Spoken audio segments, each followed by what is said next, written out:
ส่วนอื่นๆนั้นของพระอุปชาพระคู่สวดตลอดไปจนถึงทายธรรมทายทานมอบหน้าที่เฮือนาคทั้ง5ตอนนั้นเป็นตู้เจ้าใหม่แล้วนะครับเนาะช่วยกันเข้าไปประเคนนะครับนะเข้าไปถวายนะครับเดี๋ยวผมจะจัดเฮือนะครับเนาะในส่วนอื่นนะครับนะมอบเฮือหน้าที่ของพระใหม่นะครับ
น่าจะแล้วก็เซตขั้นตอนในการบวชนะครับเวลาน่าจะประมาณบ่าย3:30ถึงบ่าย4:00นะครับเนาะในส่วนหลังจากนั้นการทำบุญตักบาตรพระใหม่นั้นกำเดียวก็ดูฟ้าดูฝนแถมกำหนึ่งนะครับเนาะเมื่อถึงเวลานั้นฝนตกลงมาก็จำเป็นจะต้องทำบุญตักบาตรพระใหม่เอาบุญเอาฤกษ์เอาชัยในวันมงคลวันนี้บนนี้นะครับนะใจสถานที่บนนี้เลยนะครับเนอะแต่หากว่าถ้าฝนมาตกก็จะได้นิมนต์พระใหม่ลงไปตั้งรูปนะครับเนาะเพราะว่ามันมี5 รูปด้วยกันนะครับจะได้สะดวกหน่อยลองดูสภาพของอากาศตอนนั้นก่อนนะครับแต่เข้าใจว่าน่าจะตกเห็นอากาศนะครับเนาะมืดไปเหมือนกัน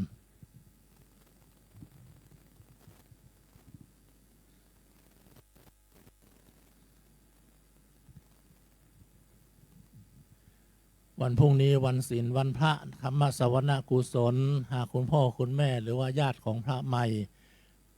ต้องการมาทำบุญตักบาตรก็ได้นะครับเนอะกิจกรรมจะเริ่มขึ้นเวลาประมาณ8 โมงตรงนะครับการทำบุญตักบาตรพระสงฆ์องค์เจ้าประจำวัดเฮาในวันศีลวันพระ8 โมงเจ้านะครับเนอะสถานที่ก็รอบวิหารเจ้านะครับเนาะหรือบางเต้ก็อาจจะรอบใหญ่รอบพระธาตุเจ้าเจดีย์ด้วยนะครับหากต้องการมาทำบุญตักบาตรมาให้ถึงวัดก่อน8 โมงก็แล้วกันวันพรุ่งนี้นะครับเนาะวันธรรมดาทั่วไปที่บะตรงกับวันศีลบะตรงกับวันพระการทำบุญตักบาตรนั้น7 โมงครึ่งนะครับเนอะแต่ถ้าวันศีลวันพระเป็น8 โมงนะครับเนาะคุณพ่อคุณแม่ญาติพระใหม่สามารถมาทำบุญตักบาตรได้ตึงวันนะครับแล้วแต่ว่าสะดวกนะครับ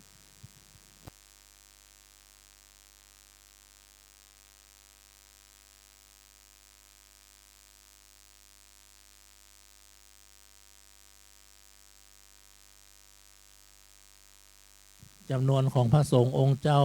ที่จะได้แผ่เมตตารับบิณฑบาตในวันพรุ่งนี้ซึ่งเป็นวันศีลวันพระนั้นโดยรวมก็น่าจะประมาณสัก30 กว่ารูปนะครับเนาะประมาณ35 รูปนะครับเนอะแต่ว่าการมาทำบุญตักบาตรนั้นก็ตามหน้าบุญแล้วแต่กำลังนะครับจะเตรียมมากี่ชุดก็ได้นะครับเนาะแล้วแต่เรามีกำลังแล้วแต่ที่จะทำได้นะครับเนอะแต่ถ้าถามถึงจำนวนยอดของพระสงฆ์องค์เจ้านั้นในวันศีลวันพระก็ประมาณ35 รูปวันปกติธรรมดาทั่วๆไปที่ปัจจัยวันศีลวันพระอันนั้นก็ประมาณสัก20 กว่ารูปนะครับนาคทั้ง5คุกเข่าขึ้นนะครับเนอะพร้อมทั้งพนมมือขึ้นตัวนะครับศรัทธาสาธุชนทุกท่านนั่งในท่าปกติเรียบร้อยแต่เชิญชวนทุกท่านพนมมือขึ้นถวายการต้อนรับพระเดชพระคุณหลวงพ่อพระภาวนาธรรมาภิรัตน์วิปัสสนาเจ้าคณะอำเภอเมืองเชียงใหม่เจ้าอาวาสวัดลำเพิงตะโปธารามเมตตาจิตเมตตาธรรมประกอบพิธีบรรพชาอุปสมบทให้กับนาคทั้ง5เวลานี้นะครับเตรียมพร้อมบูชาพระรัตนตรัยครับ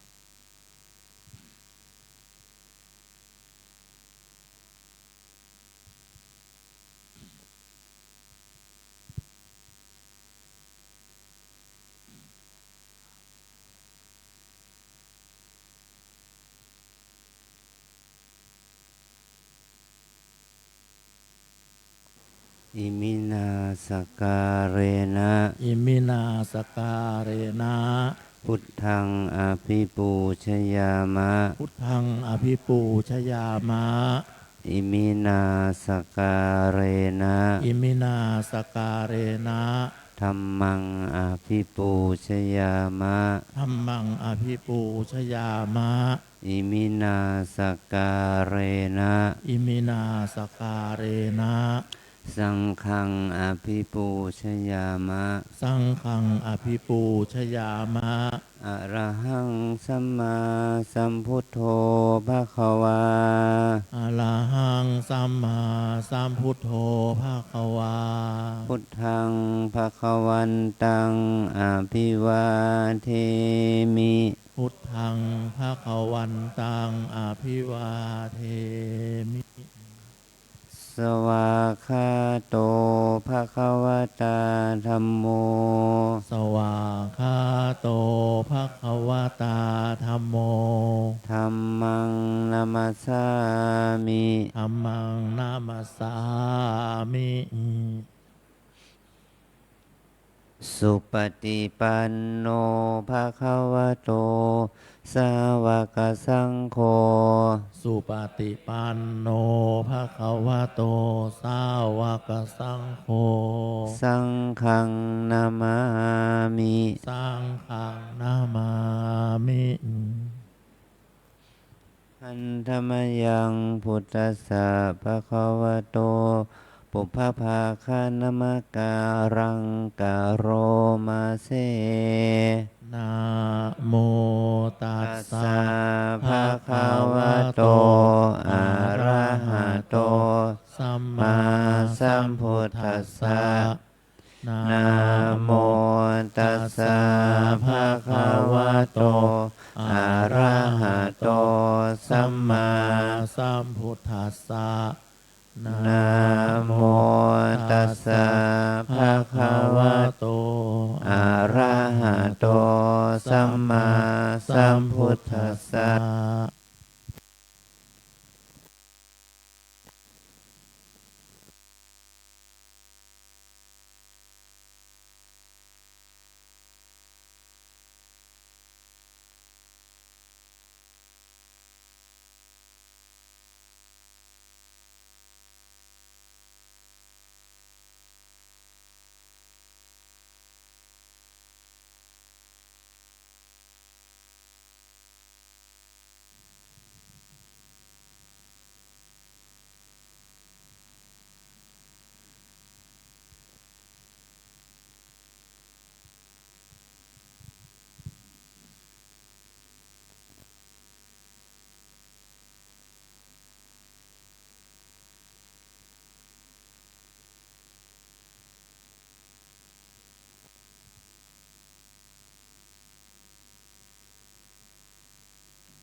เจิญนาคทั้งห้าพร้อมศรัทธาสาธุชนทุกท่าน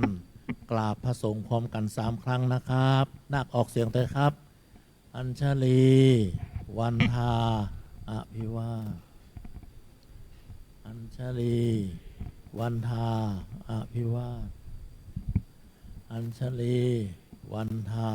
อภิวาทอัญชลี วันทาอัญชลีตัวเข้ามาถวายผ่านเบญจศิลป์ครับ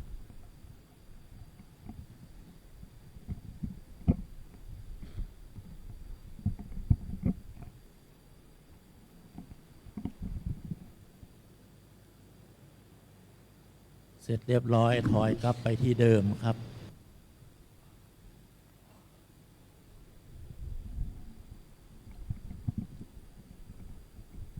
นาคทั้งห้าพร้อมศรัทธาสาธุชนทุกท่าน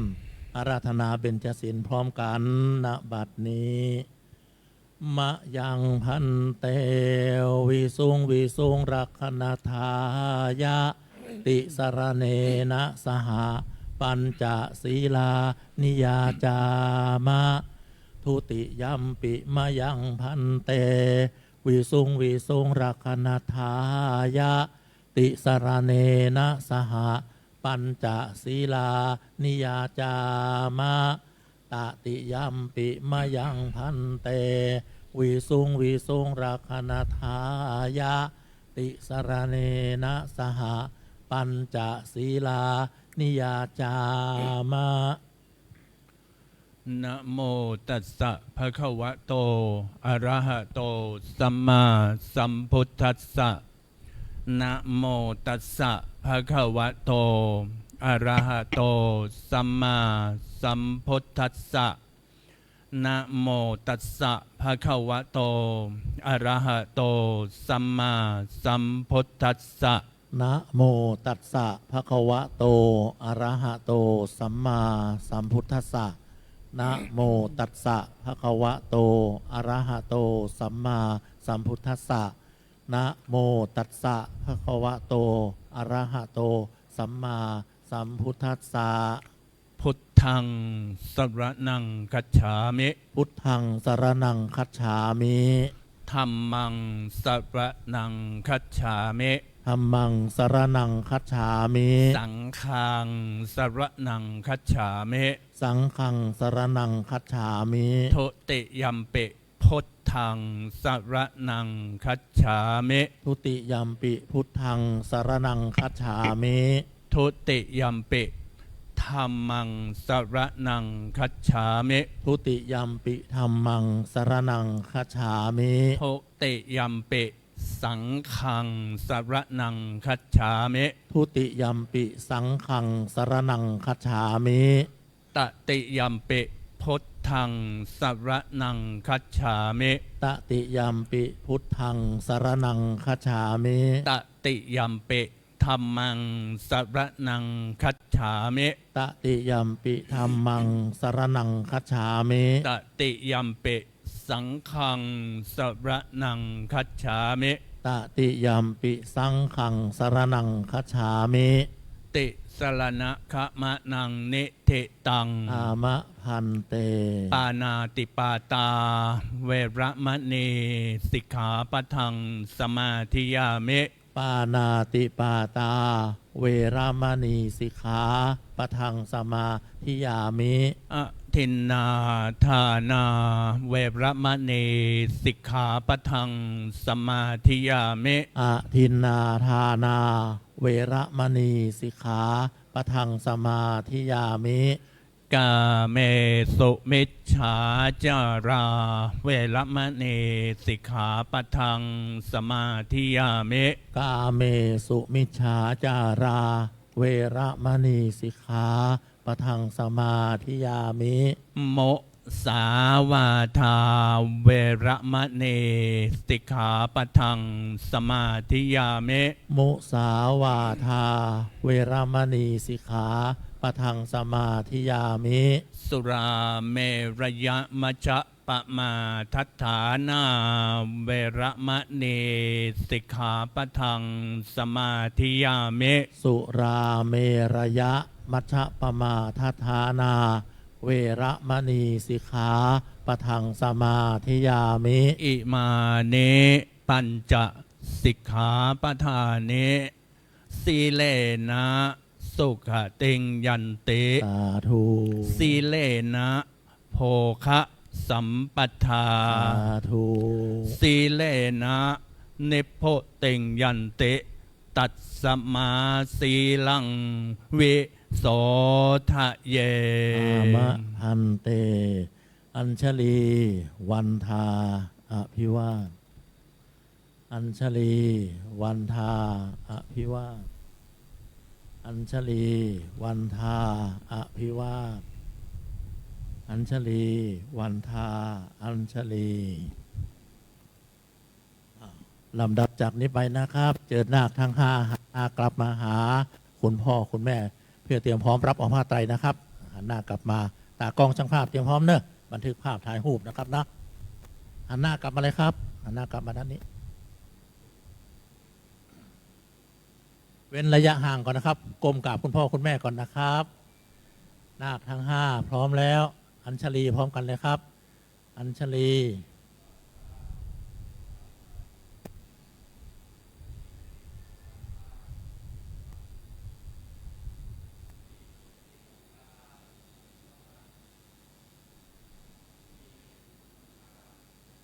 ขยับเข้ามาใกล้ๆครับ คุณพ่อคุณแม่ขยับเข้าไปหานะครับเนาะ นาคค่อยๆยื่นแขนออกมารับเอาผ้าไตรนะครับ คุณพ่อคุณแม่ยกผ้าไตรทอดพาดไว้บนแขนของนาคนะครับ ต้นเทียน1ต้นครับ มอบให้นาคใส่มือไว้ ต้นเทียน1ต้นนะครับ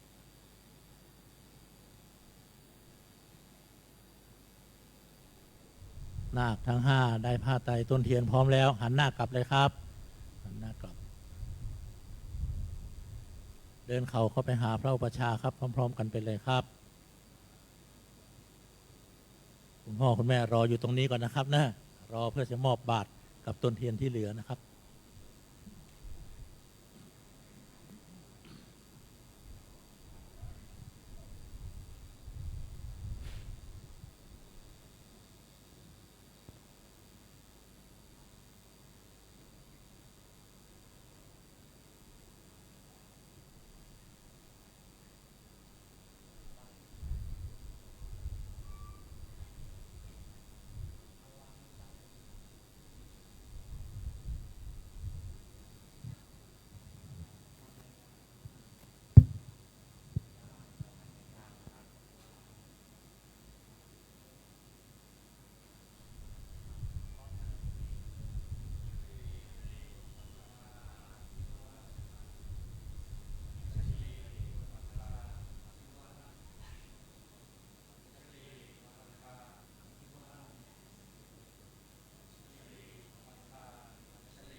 ถวายผ้าไตร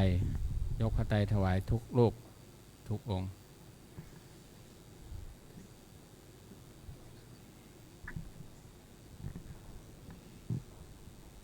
กล่าวคำบรรพ ก ชา ล่าวคำขอบรรพชา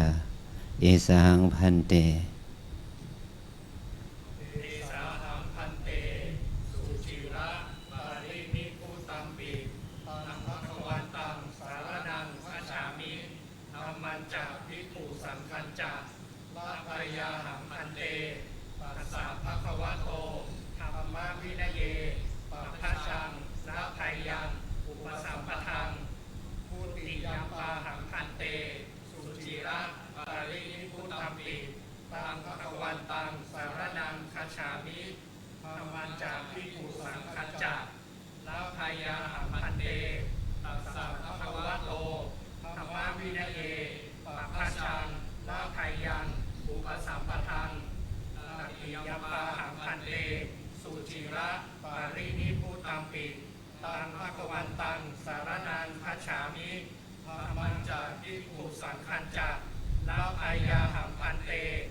อาหาร ยาจามิดีมานิกาสายานิวัฏฐานิไขเหตวาปัปพาเชขามังพันเตอนุกัมปังอุปาทายะทุติยัมปิอหังพันเตปัจชังยาจามิดีมานิกาสายานิวัฏฐานิไขเหตวาปัปพาเชขามังพันเตอนุกัมปังอุปาทายะทุติยัมปิอหังพันเตปัจชังยาจานิอิมานิกาสายานิวัฏฐานิไขเหตวาปัปพาเชธามังพันเตอนุกัมปังอุปาทายะ ประเคนผ้า กราบ3 ครั้ง อัญชลี อัญชลีวันทาอภิวาทอัญชลีวันทาอภิวาทอัญชลีวันทาอภิวาทอัญชลีวันทาอัญชลี นั่งพระเพียบพนมมือรับฟังโอวาท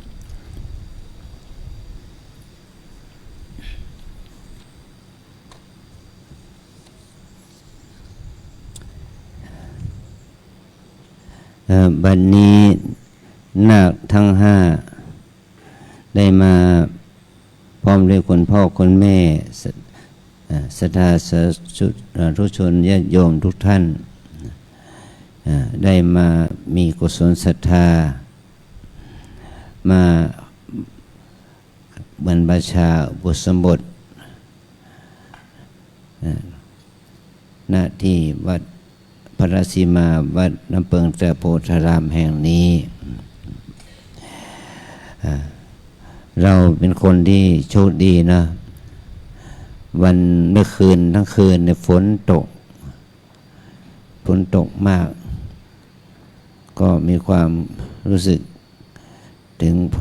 กังวลว่าจะงานบวชของเราจะยุ่งตอนเช้านี้ฝนก็หยุดเม็ดลงไม่คิดไม่ถึงว่ากลางวันนี้เราจะมีแดดออกนะแม้ว่าสภาพอากาศดีเหมาะกับการบำเพ็ญกุศลอุปสมบทของพวกเราทั้งหลายเราทั้งหลายได้มีความศรัทธาที่จะอุปสมบทได้ปรงผมนุ่งขาวในวันนี้ถือว่าเป็นนาคพ่อแม่พี่น้องญาติเราก็ดีใจได้เห็นลูกชายหลานชาย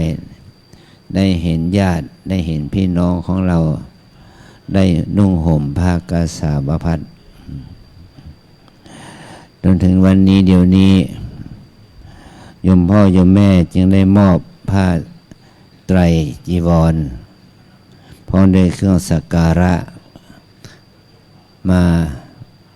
ให้แก่เราให้เรานั้นได้ทำการบรรพชาอุปสมบทกรรมถวายแก่สงฆ์เราทั้งหลายก็มาเปล่งวาจาขอบรรพชาอุปสมบทด้วยคำว่าเอสาหังพันเตสุจิระปรินิพพุตัมปิเป็นต้นเมื่อเรามีการสอบการทานการท่องมาอะไร2-3 วันมาแล้วหรือเป็นอาทิตย์2 อาทิตย์มาเนี่ยมันไม่เท่ากับการท่องณเดี๋ยวนี้ท่องเพื่อขอบวชจริงๆเป็นการท่องคำขอบวชด้วยการพูดที่ฉะฉานเพื่อให้เป็นความศรัทธาเพื่อให้พ่อแม่ได้ภูมิใจในลูกหลานในลูกของตนว่าได้มีความทรงจำเป็นวาจาขอบวชการขอบวชนั้นเป็นคำขอบรรพชาเนี่ยโดยภาษาบาลีว่าเอสาหังพันเตสุจิระปรินิพพุตัมปิเป็นต้นซึ่งแปลเป็นความหมายจากความหมายเป็นภาษาไทยว่าข้าแต่ท่านผู้เจริญข้าพเจ้าขอถึงสมเด็จพระผู้มีพระภาคแม้เสด็จดับขันธ์ปรินิพพานนานแล้วพระองค์นั้นขอถึงพระธรรมขอถึงพระสงฆ์ว่าเป็นสรณะที่พึ่งที่ระลึกขอพระสงฆ์จงให้บรรพชาอุปสมบทแก่ข้าพเจ้าในพระธรรมวินัยนี้ด้วยเถิดแม้นครั้งที่2แม้นครั้งที่3เราเปล่งวาจาอย่างนี้3 ครั้งในบทที่2ที่เรากล่าวว่าอาหังพันเตปปัชชังยาจามิแปลว่าข้าแต่ท่านผู้เจริญขอท่านจงให้บรรพชาแก่ข้าพเจ้าด้วยภาคาสายะที่ข้าพเจ้าถือไว้นี้ด้วยความอนุเคราะห์แก่ข้าพเจ้าด้วยเถิด มีการกล่าวถึง3 ครั้งเหมือนกันทุติยัมปิตติยัมปิเนี่ยมันเป็นคำพูดที่ออกจากใจของเรา เพื่อให้จิตใจของเราเนี่ยมีความแน่วแน่ที่จะขอบวชขอบรรพชาแม้ในสมัยพุทธกาลนั้น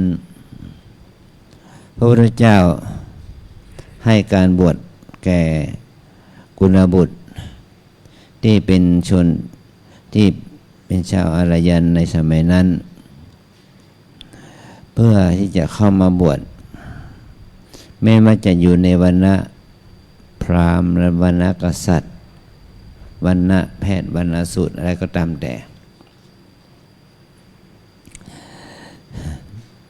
แต่ว่า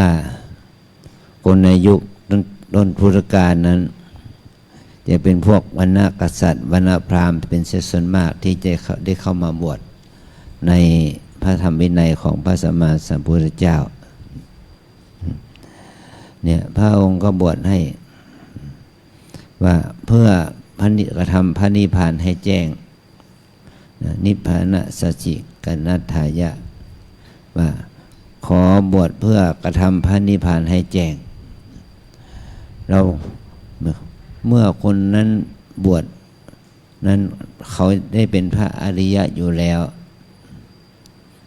เขาประพฤติพรหมจรรย์จบแล้วเป็นพระอรหันต์แล้วก็การบวชของเขาก็เป็นการบวชเพื่อเปลี่ยนสถานะทางเพศทางการของเปลี่ยนสถานะนะมาเปลี่ยนจากเพศชาวบ้านมาเป็นคฤหัสถ์มาเป็นเพศบรรพชิตแต่ปัจจุบันนี้เราบวชเนี่ยเราต้องเปลี่ยนสถานะของชาวบ้านทั่วไปเป็นเพศของคฤหัสถ์เป็นเพศบรรพชิตและเราต้องเปลี่ยนใจเราเลยนะเราจะต้องปฏิบัติเพื่ออะไรเพื่อที่จะ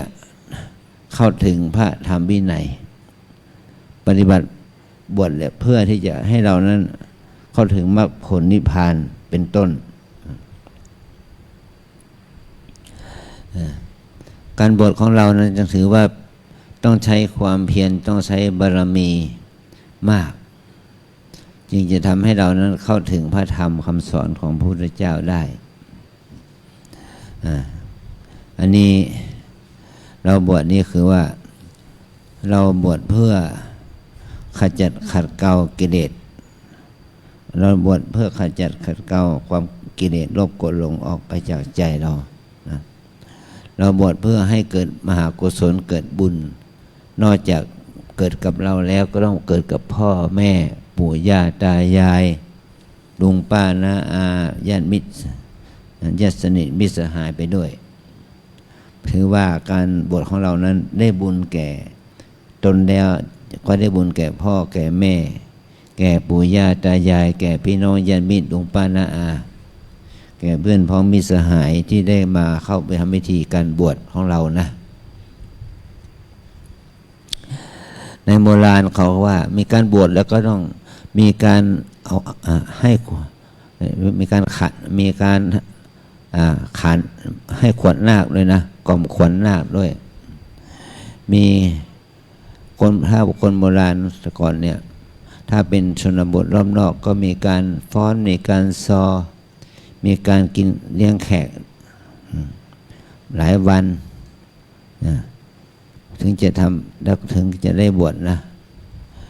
แต่พวกเรานั้นปัจจุบันนี้เราก็ตัดสิ่งเหล่านี้ออกไปไม่เรียกขวัญนาคก็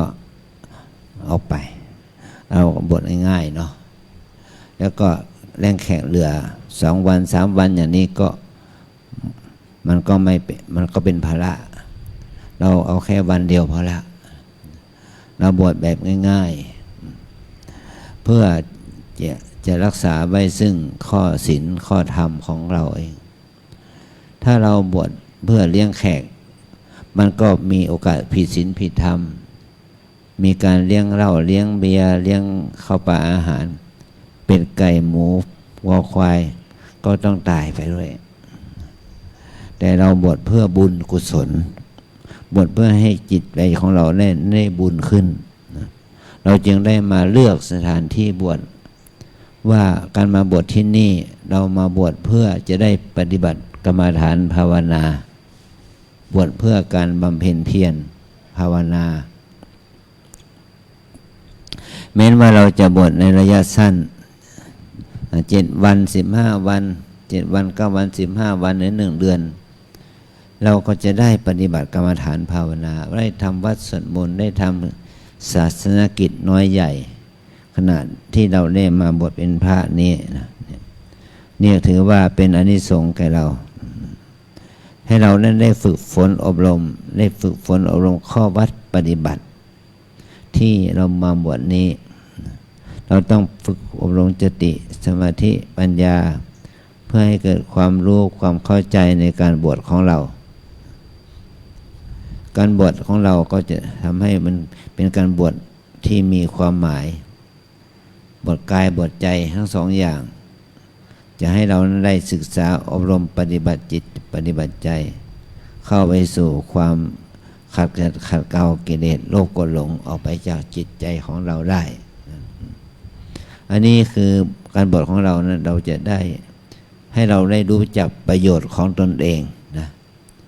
เราจะได้รู้จักว่าเราบวชนี่เราจะได้ประโยชน์แก่ตนเองเราเองจะได้ประโยชน์ได้ฝึกฝนอบรมภาวนาและอันที่สองการบวชของเรานี่ก็จะได้ประโยชน์ต่อพ่อแม่ของเราด้วยพ่อแม่ปู่ย่าตายายลุงป้าน้าอาญาติมิตรสหายพ่อแม่นั้นได้ประโยชน์จากการบวชของเราท่านได้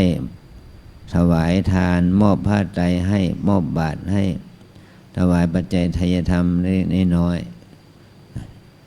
เท่าที่จะมีได้ให้เราเพื่อการบวชของเราเนี่ยได้มีความได้ให้เราการบวชของเราเนี่ยให้มีความรู้สึกคล่องตัวประโยชน์ที่จะเกิดขึ้นให้พ่อแม่ได้มีโอกาส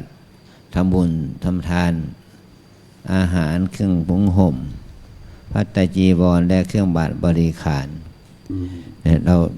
เราเองจะได้ไม่ต้องไปเสียเวลาหาเพราะว่าในอดีตสมัยพุทธเจ้านั้นผู้บวชจะต้องหาบาตรมาที่สำหรับใช้บวชหาภาชนะสำหรับรับทานนะสองหาผ้าสบงจีวรอัฐบริขารต้องแสวงหาผ้าสบงผ้าจีวรผ้าสังฆติเนี่ยสองสิ่งเหล่านี้จะต้องหาจึงจะสามารถบวชได้แต่ปัจจุบันนี้เราสามารถมีพร้อมนะพ่อแม่หามาให้แม้แต่หรือแม้ในสุดตัวเราก็หามาให้การบวชของเราตั้งแต่ต้นเนี่ยถือว่า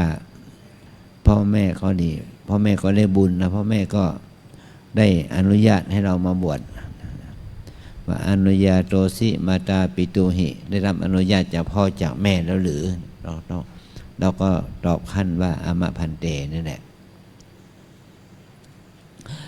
พ่อแม่ก็ได้อานิสงส์อย่างนี้นะพ่อแม่ได้อนุเคราะห์พระธรรมวินัยของพระพุทธเจ้าแล้วถือว่าการบวชของเราก็เป็นการบวชที่สมบูรณ์นะอันนี้เราก็ได้อานิสงส์นี้เนี่ยการบวชสมัยพุทธกาลนี้มีตัวเราคนเดียวไปบวชพ่อแม่ไม่ได้ไปตามไปด้วยแต่ปัจจุบันนี้เราบวชคนเดียวพ่อแม่พี่น้องญาติมิตรตามมาเป็น10เป็น100ตามมาทำไมตามมาเพื่อจะได้รู้ได้เห็นได้สัมผัสกับอารมณ์กับพิธีกรรมการบวชกับเราไปด้วยท่านจะได้มีความปลื้มใจปีติดีใจในการบวชของเราไปด้วยอันนี้ถือว่าเรานั้นได้ทำให้พ่อแม่ได้อานิสงส์ได้ความปลื้มใจได้ความปีติในวันปกติธรรมดาพ่อแม่ญาติมิตรลุงป้าน้าอานั้นของเรานั้นมาวัดก็มาเพียงแค่ประเดียวประดาวมาทำบุญทำทานก็5 นาที10 นาทีก็เสร็จละแต่พ่อแม่ ญาติโยมทั้งหลายนะโยมจะต้องมาทำบุญตั้งแต่เช้าทั้งคนบางคนมาจะไกลนะตั้งแต่ตีสามตีสี่การจะนุ่งผ้าใหม่ผ้าเนื้อดีเตรียมเนื้อเตรียมตัวมาถึงวัดก็ตั้งแต่เช้าตั้งแต่พระฉันเช้ายังไม่เสร็จเลยมาตั้งแต่เช้าตั้งฝนยังตกอยู่เลยมาจนถึงเดี๋ยวนี้นะมาโกนผมนาคมานั่งรอให้นาคมานั่งรอให้นาคมาเข้าบวชเป็นพระให้ได้ เมื่อยังไม่เห็นเราเป็นพระตราบใดพ่อแม่ลุงป้าน้าอาพี่น้องญาติมิตรจะยังไม่กลับนี่คือว่าการบวชของเราเป็นบุญมากเป็นบุญมากเพราะว่าพ่อแม่พี่น้องญาติมิตรนั้นมีความอดทนที่จะได้เห็นผ้าเหลืองครองกายเรานะแล้วก็ผ่านพิธีกรรมแห่งความเป็นพระนะไม่ใช่ว่าการนุ่งห่มผ้าเหลืองจะเป็นพระอย่างได้ทันทีไม่ใช่การนุ่งห่มผ้าเหลืองนี่โดยที่ไม่ผ่านสังฆกรรมเขาเรียกว่าขโมยบวชนะขโมยบวชแต่ถ้าเรานุ่งห่มผ้าเหลืองโดยมีการผ่านสังฆกรรมเนี่ยถือว่าบวชถูกต้องเรียกว่าอุโบสถบทนะเราเรียกบวชแล้วก็ภาษาพระเราเรียกอุโบสถบทที่ถูกต้องตามหลักธรรมวินัยนี่เนี่ยเป็นความปลื้มใจเป็นความภูมิใจของตัวเราเองและเป็นความปลื้มใจภูมิใจของพ่อแม่ลุงปู่ย่าตายายญาติมิตรทั้งหลายอันที่สามการบวชนี้ได้อันที่สองอันที่สามคือเป็นประโยชน์ต่อพระศาสนาพระศาสนาก็มีพุทธบริษัทสายสี่ประเภทเนาะภิกษุภิกษุณีอุบาสกอุบาสิกาเราได้มาบวชก็เพิ่มจำนวนพระสงฆ์ขึ้นมา5 รูปเนี่ยเมื่ออาทิตย์ที่แล้วมีพระภิกษุบวชอยู่ทั้งหมด6 รูป7 รูปนะ7 รูป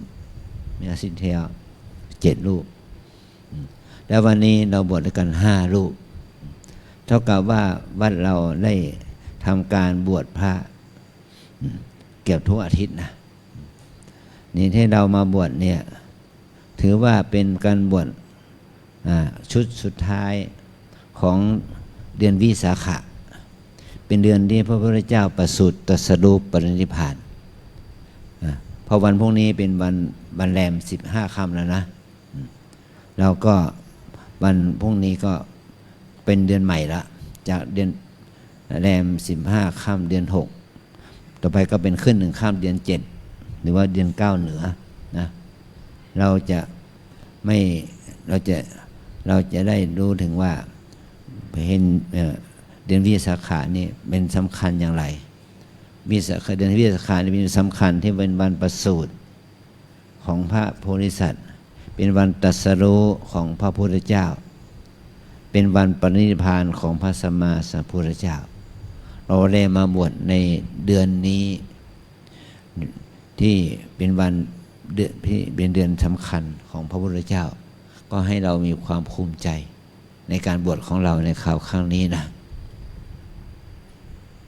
การบวชของเราก็จะเป็นการบวชเพื่อที่จะได้ประพฤติปฏิบัติตามพระธรรมวินัยที่พระพุทธเจ้าได้ทรงขวนขวายแสวงหาเนี่ยพระองค์นี่เมื่อประสูติแล้วก็มีอายุครบ29 ปีเห็นคนแก่เจ็บคนเจ็บคนตายแล้วสลดพระทัยอยากจะหาคำตอบว่าเราจะมีวิธีแก้ความแก่ความเจ็บความตายได้ยังไงพระองค์จึงพระองค์ออกบวชพอออกบวชแล้วก็แสวงหาคำตอบถึง6 ปีแล้วพระองค์ก็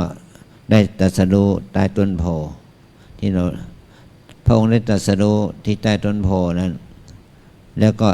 อีก3 เดือนต่อมาพระองค์ก็สอน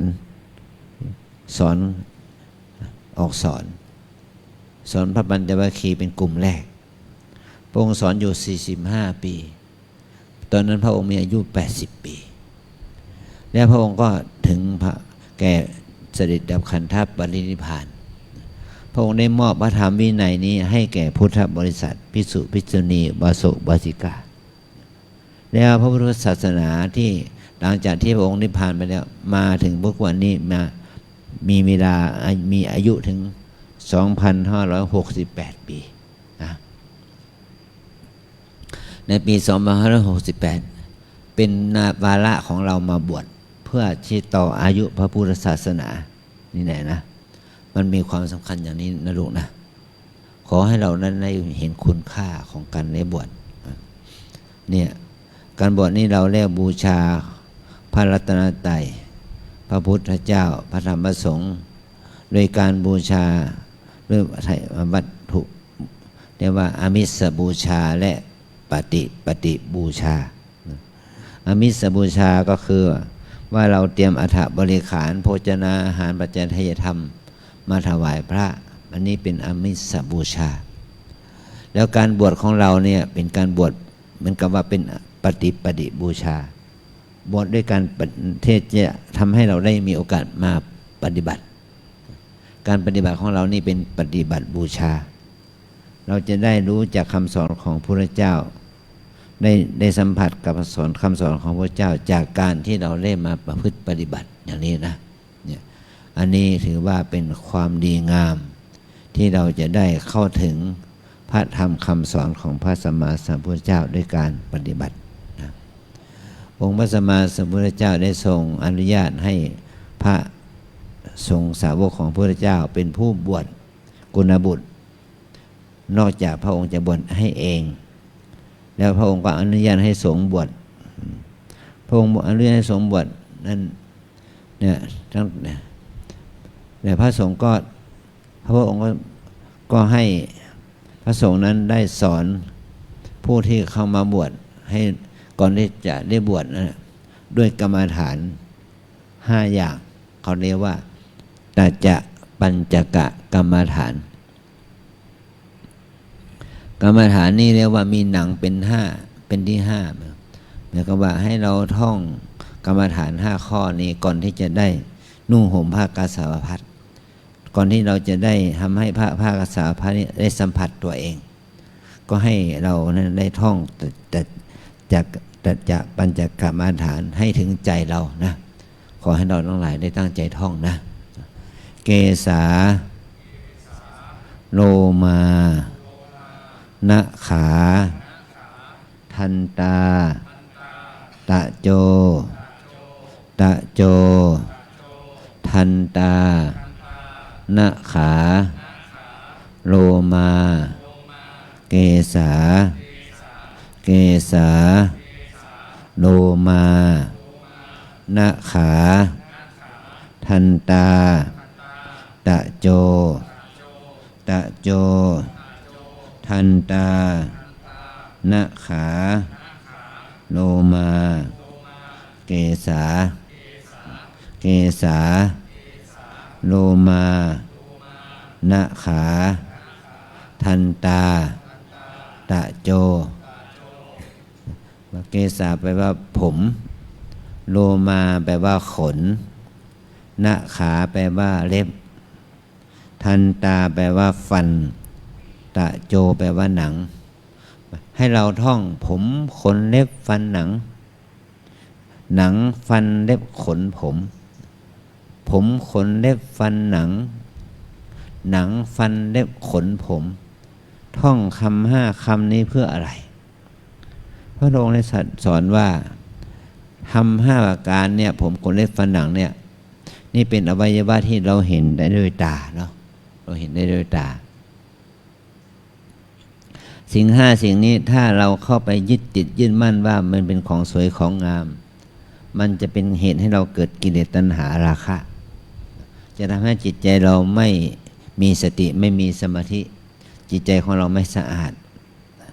เนี่ยแต่ถ้าเราท่องผมขนเล็บฟันหนังโดยความเป็นของปฏิกูลไม่สะอาดสิ่งเหล่านี้เป็นของปฏิกูลไม่สะอาดมันจะประกอบให้เกิดความมีสติมีสมาธิให้เกิดขึ้นกิเลสตัณหาราคะก็จะลดลงจะเป็นปัจจัยให้เรานั้นได้เดินกรรมฐานได้ฝึกกรรมฐานทางด้านจิตใจของเราให้ยิ่งขึ้นไปนี่แหละเขาเรียกว่าตัจจะปัญจกะกรรมฐานเมื่อการถ้าเราท่องกรรมฐานอย่างนี้ อย่างยิ่งยวดอย่างต่อเนื่องเนี่ยเราจะทำให้สติสมาธิเราดีขึ้นได้ ให้เราพิจารณาว่าผมขนเล็บฟันหนังเป็นของไม่สะอาดไม่เป็นของปฏิกูลอย่างนี้ ก็ทำให้เรานั้นได้ให้ใจของได้สัมผัสพระธรรมนะตอนนี้ไปขอให้เราได้คุกเข่าขึ้นถอดเสื้อออก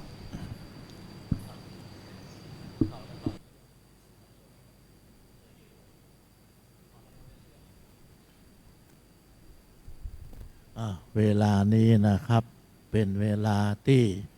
นาคทั้งห้าอันเป็นเวลาของความเป็นชายเป็นแมนเป็นฆราวาสคนบ้านนายนั้นนายนี้กำลังจะมดไปเสี่ยงไปกลางอุโบสถแห่งนี้นะครับเนอะหลังจากนี้ต่อไปแหมกี่นาทีขึ้นมาแถมกรรมหนึ่งก็จะอยู่ในสภาพที่เหมือนกับพระสงฆ์องค์เจ้าจะเป็นท่านนั้นท่านนี้ท่านรูปที่หนึ่งรุ่นรูปที่สองแบบนี้นะครับเนาะกลายเป็นพระสงฆ์องค์เจ้ามาศรัทธาสาธุชนได้กราบได้ไหว้ได้บูชานะครับ ในช่วงเวลานี้นะครับเนาะเป็นเวลาแห่งบุญเวลาแห่งธรรมจะขออนุญาตประชาสัมพันธ์บอกกล่าวบุญกุศลที่จะเกิดขึ้นในช่วงที่จะเข้าพรรษาการเดือนปลายต่างหน้านี่นะครับเนาะคนเฮามีบุญต่อใดนักต่อใดก็จะมีสุขเท่าอันนะครับเนาะเหมือนอย่างกับที่เขาบอกว่าคนนั้นอย่างมาล่ำมารวยเกิดมาบนกองเงินกองทองเปิ้นมาบุญแต่บุญว่าอย่างอีเป็นต้นหรือว่าคนที่เปิ้นอายุมันยืนยาวนะบาเจ็บบ่ไข้บ่ได้บ่ป่วยก็มักจะบอกว่าบุญแต่บุญว่าอย่างมาสุขภาพดีอย่างมาอายุยืนรวมแล้วว่าความสุขในโลกนี้โลกียธรรมที่เฮาอยู่จะมีสุขขึ้นมาได้ก็เกิดจากบุญนะครับเนาะเพราะฉะนั้นทำไปเติ้ลนะครับเนอะทานศีลภาวนาบุญ3ประการที่พระพุทธเจ้าบอกเอาไว้จะนำมาซึ่งความสุขความเจริญอย่างเที่ยงแท้แน่นอนขอเชิญศรัทธาสาธุชนร่วมทำบุญทอดผ้าป่าสามัคคีมหากุศลนำทุนทรัพย์บูรณะปฏิสังขรณ์หอพระไตรปิฎกหรือว่าหอพระธรรมเพื่อเป็นพิพิธภัณฑ์อนุสรณ์100 ปีชาตการ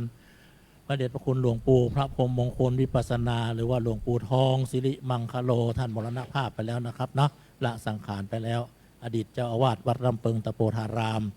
ถวายเป็นอาจาริยบูชาทอดถวายณวัดลำเปิงวัดเฮาเนี่ยนะครับเนาะในวันอาสาฬหบูชาหรือว่าวันเข้าพรรษาที่จะถึงตั้งหน้านี่นะครับเนอะตรงกับวันพฤหัสบดีที่10 เดือนกรกฎาคม 2568 เวลา 2 ทุ่มตรงนะครับเนาะเชิญชวนศรัทธาสาธุชนได้สร้างบุญสร้างกุศล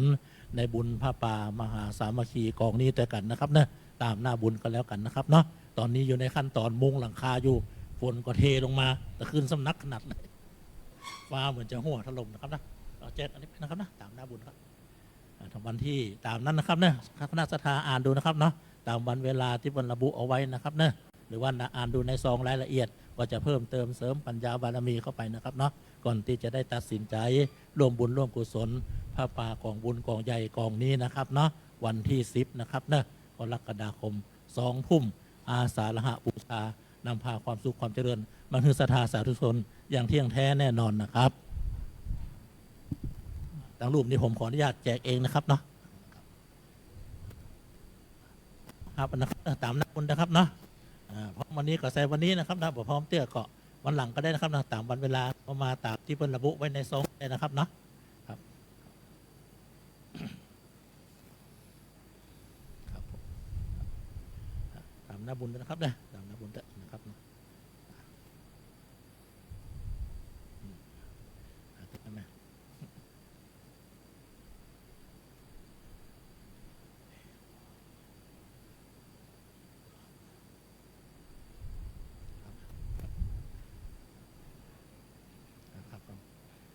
ครับเนอะตามหน้าบุญนะครับเนอะครับผมครับเอาปากกาไหมล่ะปากกาก็มีเนอะอ๋อครับผมครับอ๋ออ่านดูทั้งแม่นะเป็นการมุงหลังคาสร้างพิพิธภัณฑ์แล้วนะบูรณะพิพิธภัณฑ์ของพระไตรปิฎก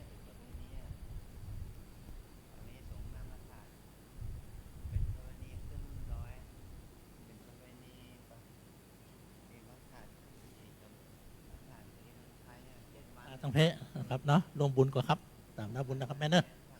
อ่านดูรายละเอียดก่อนเนาะ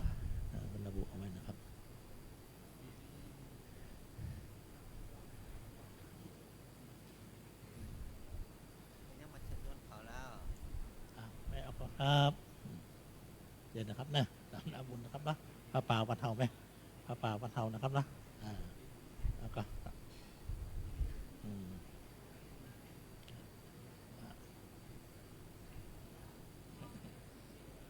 ครับผมสาธุไหมเอาบอกครับเอาพระป่าวัดเทาได้ครับได้ครับเดี๋ยวครับเดี๋ยวปิ๊กไปครับนะเดี๋ยวปิ๊กไปนะครับนะครับผมมาเลยแม่ปิ๊กมาได้ปิ๊กมาได้แม่เป็นยังไงวันที่20นะครับที่บรรบุนะครับวันที่10ไหมวันที่10วันอาสาฬหบูชานะครับ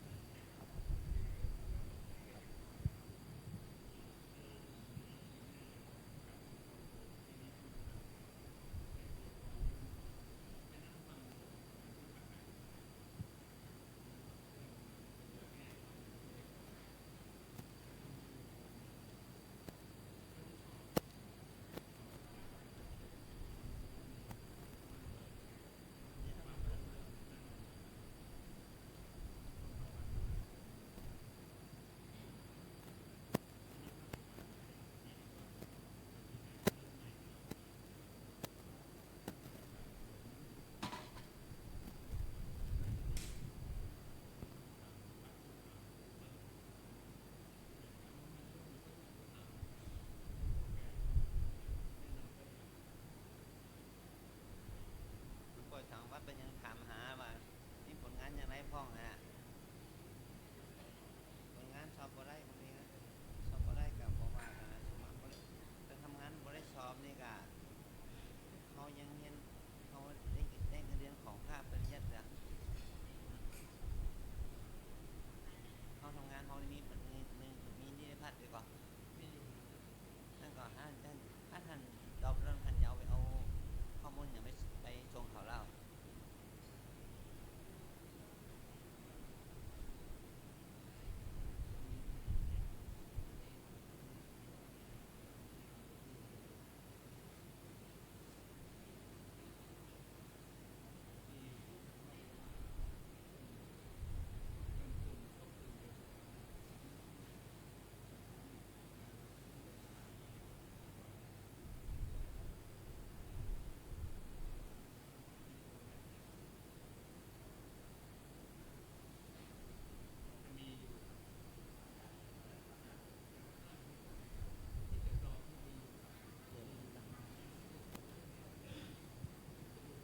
สำหรับชุดนาคนั่นก็ฝากญาติไปนะครับเนาะเอาไปซักทำความสะอาดที่บ้านก่อนนะครับเนอะก็เอาพิกมาคืนที่วัดมะรูนนะครับเนาะหรือว่าบัตรสะดวกไปเพราะบ้านอยู่ไกลแล้วก็บอกว่าเมื่อใดจะได้มาอันนั้นก็ส่งคืนสำนักงานได้เลยนะครับเนาะทำบุญกล้าซักกล้าทำความสะอาดครับสมยอนจนตู้นะครับเนาะจมตู้ไปเลยก็ได้นะครับ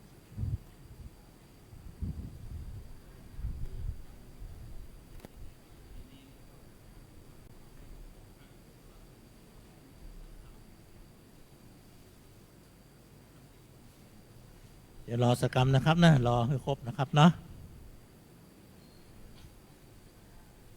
ขออนุญาตปิดนี้ก่อนนะกระเด็นผ้ามันจะปิว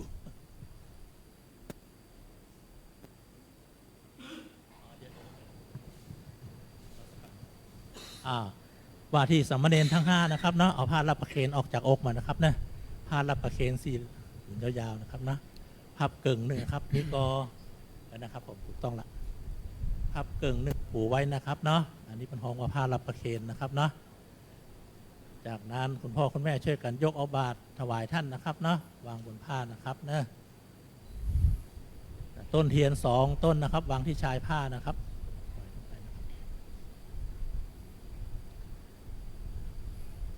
จากนั้นว่าที่สามเณรย้ายบาตรออกจากผ้าครับย้ายบาตรวางข้างๆย้ายต้นเทียนออกเพื่อที่จะเก็บผ้ารับประเคนไว้ที่อกตามเดิมครับ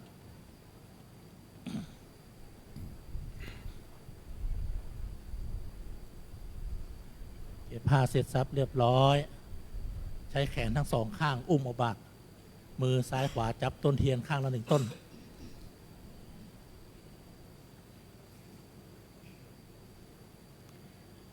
จากนั้นหันหน้ากลับนะครับเนาะเดินเข้าไปหาพระอุปชฌาย์นะครับ เดินไปที่พรมแดง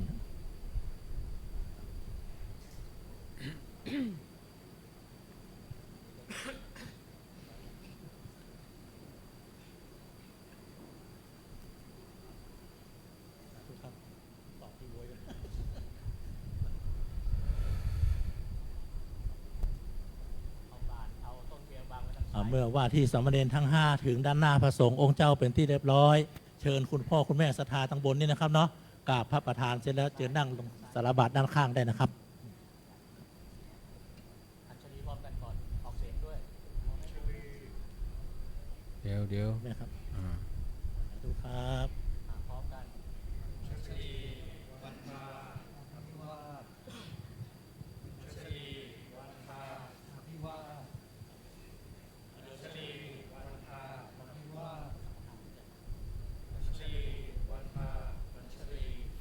เคนต้นเทียนต้น2 มือ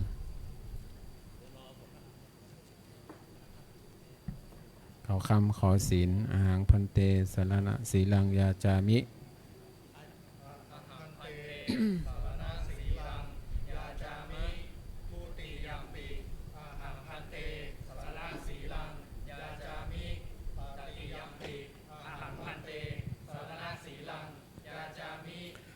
นะโมตัสสะภะคะวะโตอะระหะโตสัมมาสัมพุทธัสสะนะโมตัสสะภะคะวะโตอะระหะโตสัมมาสัมพุทธัสสะนะโมตัสสะภะคะวะโตอะระหะโตสัมมาสัมพุทธัสสะ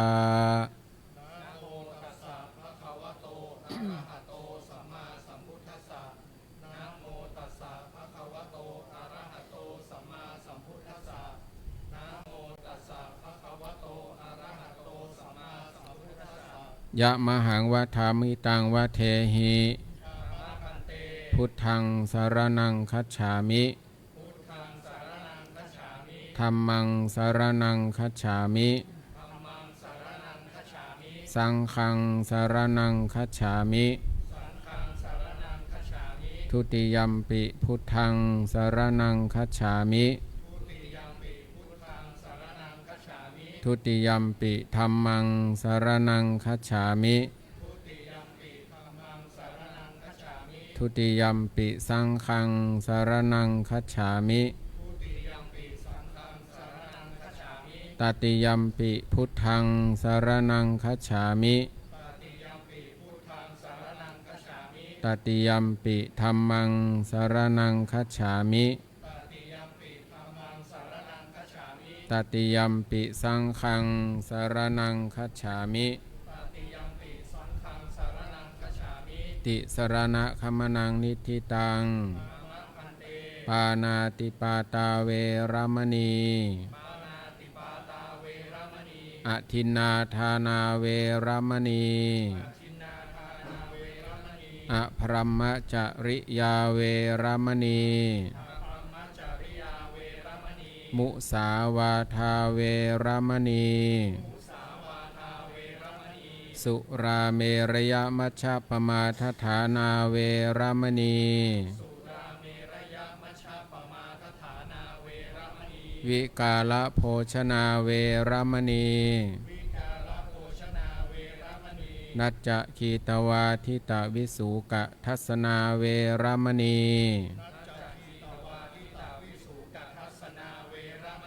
มาลาคันทวิเลปนะธารณมันดนะวิภูสนัฏฐานาเวรมณี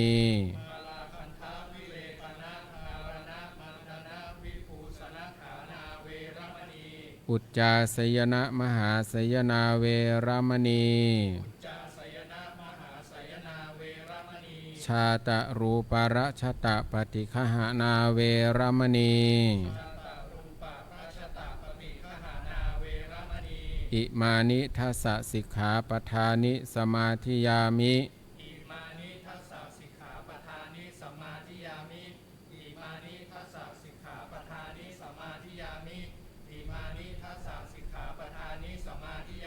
กราบ3 ครั้งอัญชลี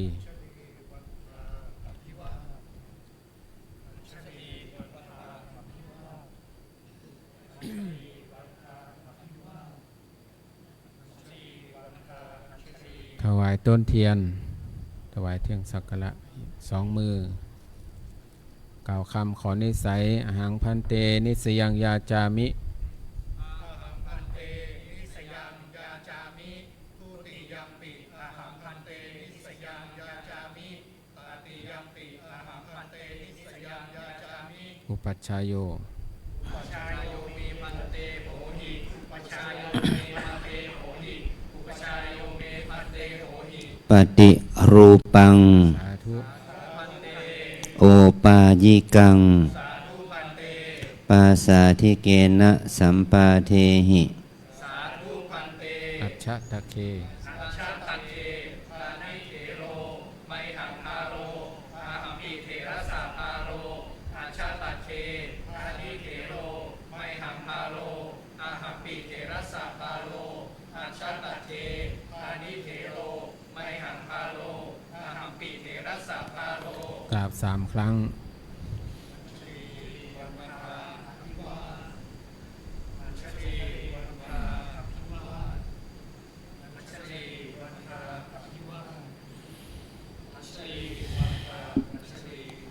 นั่งพระเพียบพนมมือรับพระฟังโอวาท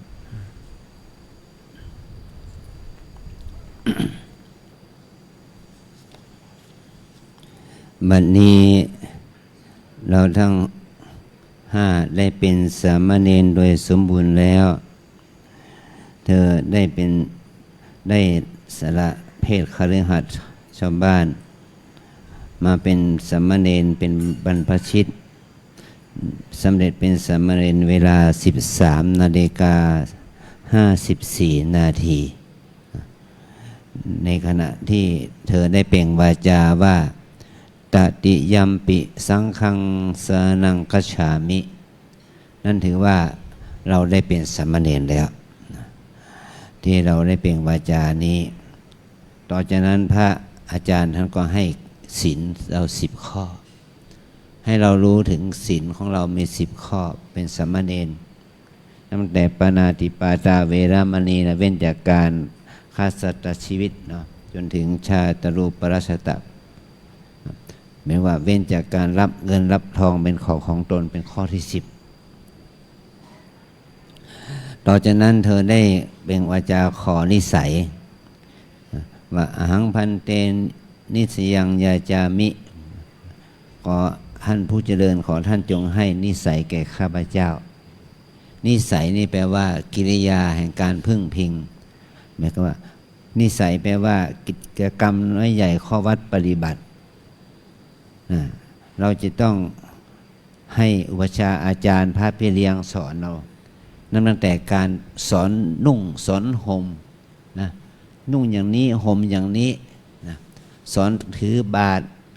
นะแนะวิธีการถือบาตรแนะวิธีการรับบาตรเปิดฝาบาตรอย่างนั้นอย่างนี้จะต้องได้รับการสอนเจ้าไปหลังจากที่เราได้จบพิธีกรรมอุปสมบทเนาะแล้วก็สอนให้เรารู้ถึงว่าผ้าสบงผ้าจีวรอย่างเนี้ยเราต้องอธิษฐานหมายถึงว่าตั้งให้เป็นผ้าประจำตัวทำปิ่นทุทำจุดเป็นสัญลักษณ์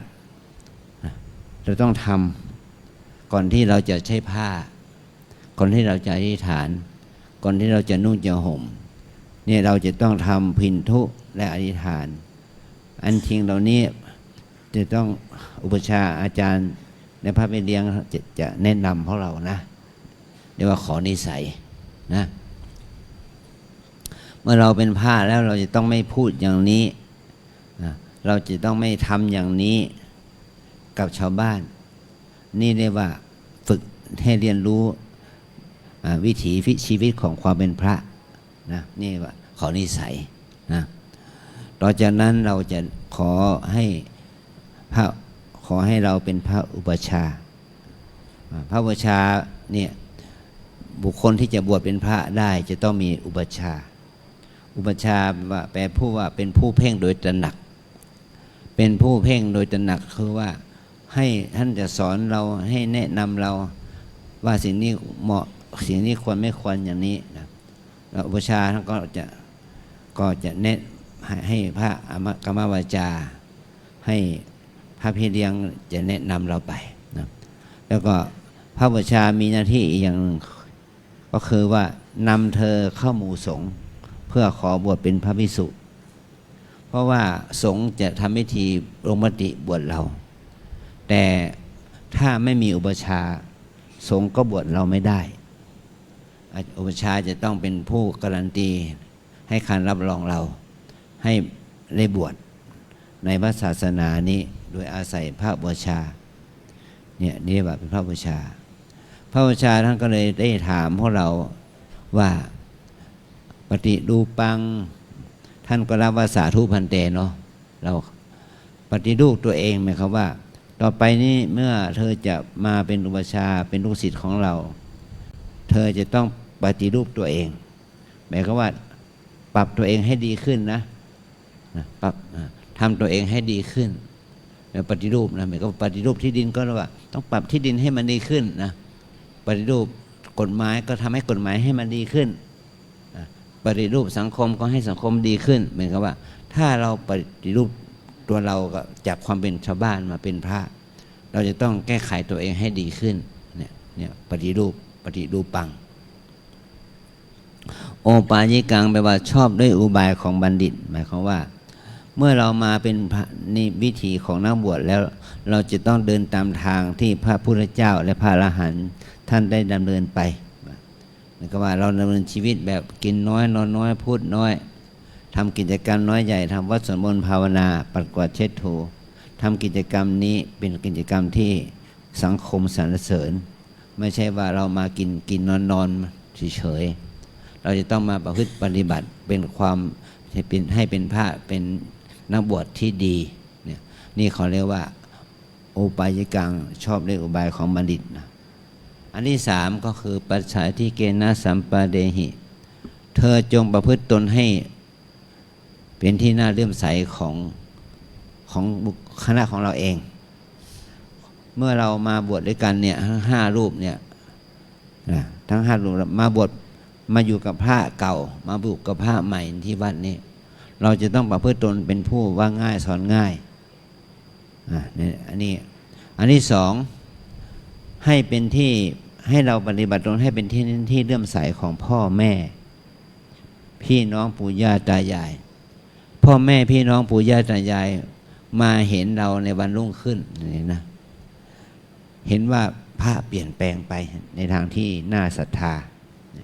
เนี่ยเรียกว่าเป็นที่น่าเลื่อมใสของพ่อแม่พี่น้องญาติมิตรอันที่สามเป็นที่น่าเลื่อมใสของสังคมมันเหมือนกับว่าวันพรุ่งนี้โยมมาใส่บาตรนะเขาไม่รู้ว่าเรามาบวชกี่วันกี่อาทิตย์อะไรอย่างนี้เขาก็ไม่รู้แต่ถ้าเรามีข้อจริยาวัดในการรับบาตรในการถ่ายบาตรมีการรับบาตรด้วยความเรียบร้อยด้วยความสังวรระวังเนี่ยด้วยความสงบเนี่ยก็ทำให้สังคมเลื่อมใสอันนี้ข้อ3 ข้อนะตอนนั้นเราก็กล่าวว่าอัจฉริเคธานิเทโลไปตั้งแต่วันนี้เป็นต้นไปภาระของข้าพเจ้าเหมือนภาระของพระเถระภาระของพระเถระก็เป็นภาระของข้าพเจ้าเหมือนกับว่าเมื่อเรามาบวชแล้วเนี่ยเราจะไม่นิ่งดูดายการงานของวัดการงานของอุปชฌาย์อาจารย์เราก็ดูแลในลักษณะที่สูงกว่านั้นก็คือว่าถ้าเราสามารถทำได้จะปัดกวาดเช็ดถูห้องหอกุฏิของครูบาอาจารย์ก็ได้นะทำกิจวัตรน้อยใหญ่เนาะอันนี้เพราะเราก็ขอให้ปัดกวาดเช็ดถูวัดวาอารามเขตพื้นที่ปฏิบัติของเรานะให้มันสะอาดสะอ้านนะอย่างที่เราทำกิจวัตรกันเนาะตั้งแต่ตอนเป็นโยคีต้องปัดช่วยกันปวดก็ช่วยกันเก็บอย่างนี้นะ2ก็คือว่าถ้ากิจกรรมที่เราทำเนี่ยถ้าเราทำแต่เรายังมาบวชใหม่เข้าของเครื่องใช้อะไรเรายังไม่มีเราอยากจะได้จากนั้นอยากจะได้อย่างนี้อยากจะได้สบู่ยาสีฟันอะไรอย่างนี้นะผ้าเช็ดเนื้อเช็ดตัวอย่างนี้ผ้าเปลี่ยนผ้าสบงจีวรเปลี่ยนอย่างนี้ก็เขาให้บอกพระพี่เลี้ยงให้บอกเจ้าที่เราไม่ต้องไปรบกวนพ่อแม่ ไม่ต้องไปรบกวนบ้าน ให้เราอาศัยสิ่งที่เรามีอยู่เนี่ยให้เราเกื้อกูลกันนะเกื้อกูลกันอย่างนี้นะตอนนี้ไปจะได้ยกเธอขึ้นเป็นภิกษุในพระพุทธศาสนาชื่อของเธอยังเป็นภาษาไทยอยู่จึงขอตั้งชื่อเธอเป็นภาษาด้วยภาษาบาลีมีชื่อต่อไปนี้มาสมณเณรรัตชานอนุรักษ์ให้นำฉายาว่าลักขิโตสามเณรเอกวัตรชวดนุชนี่ให้นำฉายาว่าคุณกโรสามเณรกิตนัทรังสียานนท์ให้นำฉายาว่าศีรธาโรสามเณร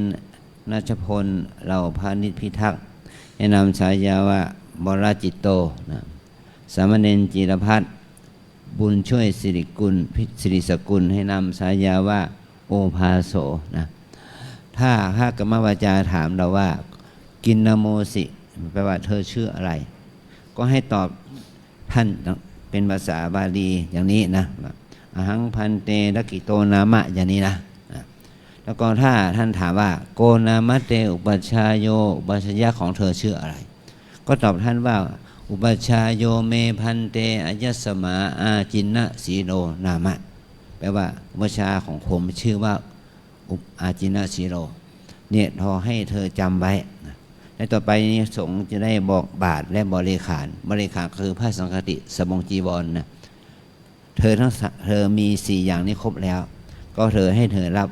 ว่าอามะพันเตนะ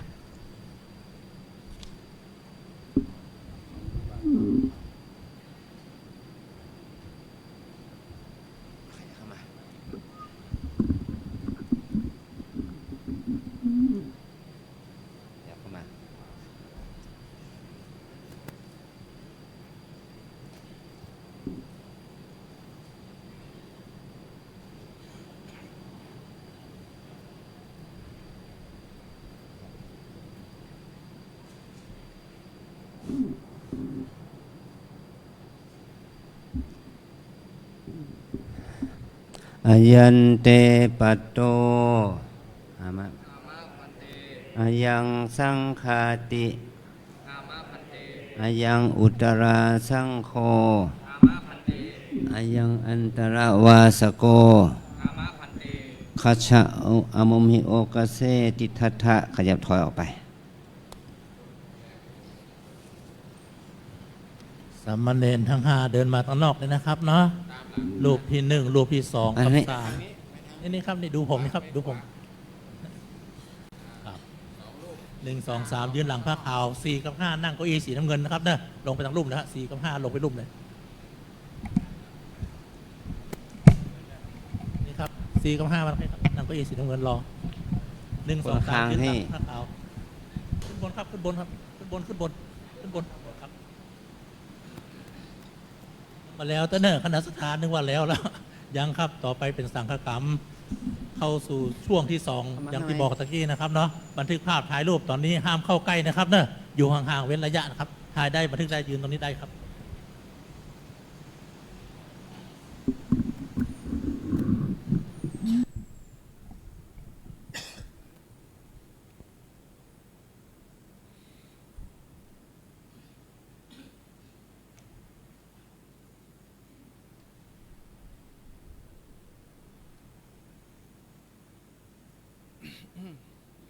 นะโมตัสสะภะคะวะโตอะระหะโตสัมมาสัมพุทธัสสะนะโมตัสสะภะคะวะโตอะระหะโตสัมมาสัมพุทธัสสะนะโมตัสสะภะคะวะโตอะระหะโตสัมมาสัมพุทธัสสะ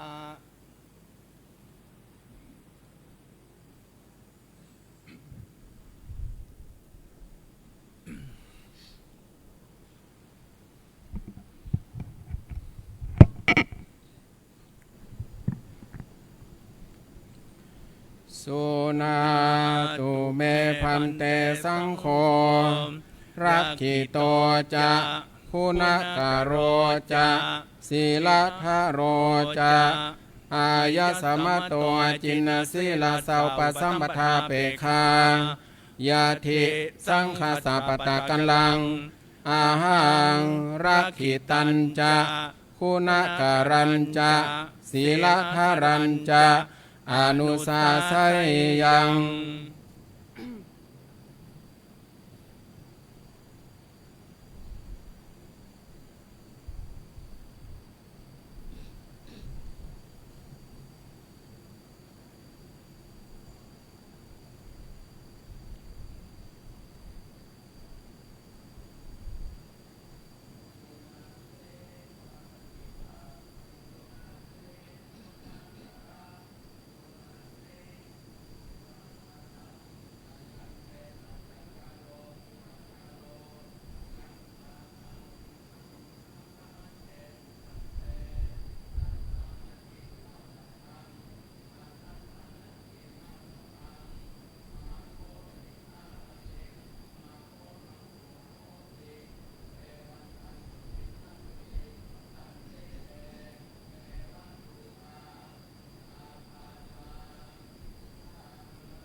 สุ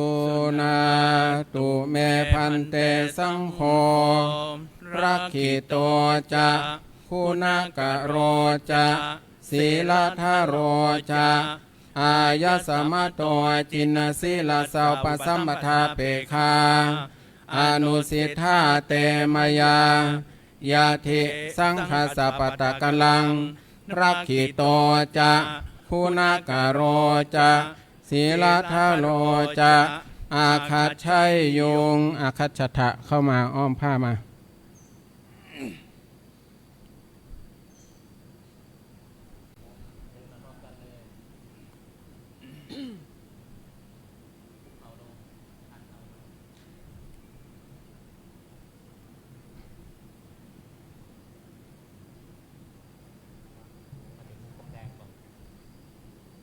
ระวังดอกไม้ไว้ทางซ้ายมือ กราบพระบูชาก่อนกราบพระบูชา อัญชลีวันทาอภิวาทอัญชลีวันทาอภิวาทอัญชลีวันทาอภิวาทอัญชลีวันทาอัญชลี รูปแรก ทีละรูปทีละรูป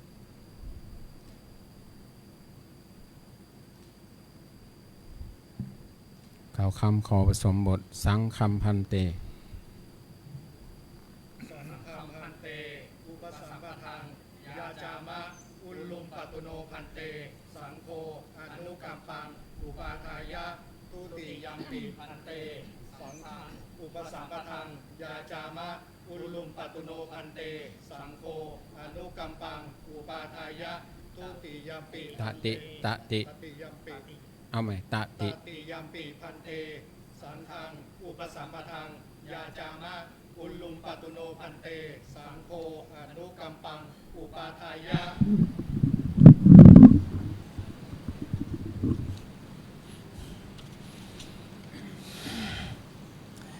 อิธานิโคอาวุโสอายัญจะรักขิโตนามาสมณีอโรอายัญจะคุณกะโรนามาสมณีอโรอายัญจะ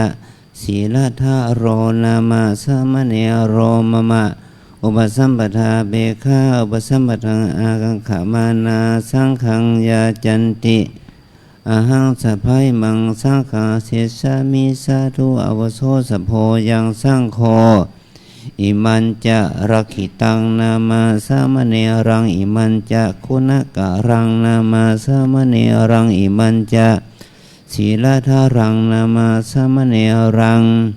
อันตรายยิเกธัมเมปุชิตวัตตถปตะกันตังยตวายติจตุเทนะกัมเมนะอกุเพนะทานาระเหนะอุปสัมปาเทมาติกัมมัสนิทานังกโรตุ สาธุสุนาตุเมพันเตสังโฆอายัญจะรักขิโตอายัญจะคุณกะโรอายัญจะศีลทะโลอายะสมะโตจินนสีลสัพพสัมปทาเปคายาธิสังคสปตะกัลังอาหังรักขิตัญจะคุณกะรัญจะศีลทารัญจะอันตรายิเกธัมเมปุชัยยังสุนาสิรักขิตะสุนาสิคุณกะระสุนาสิศีลทาระอายันเตสัจจกาโลพุตตกาโลยังชาตังปุชามิสันตังอธิติวัตตพังอาสันตังอธิติวัตตพังสันติเตเอวะรูปาอาภาธากุฏทังคันโทกิลาโสโสอัปปมาโรมนุโสสิปุริโสสิพุสิโสสิอนันโนสินาชิราชพโตอนุญญาโตสิมาตาปิโตเอปาริปุณวิสติวโสสิปาริปุณันเตปัตตจิวรังกินนาโมสิ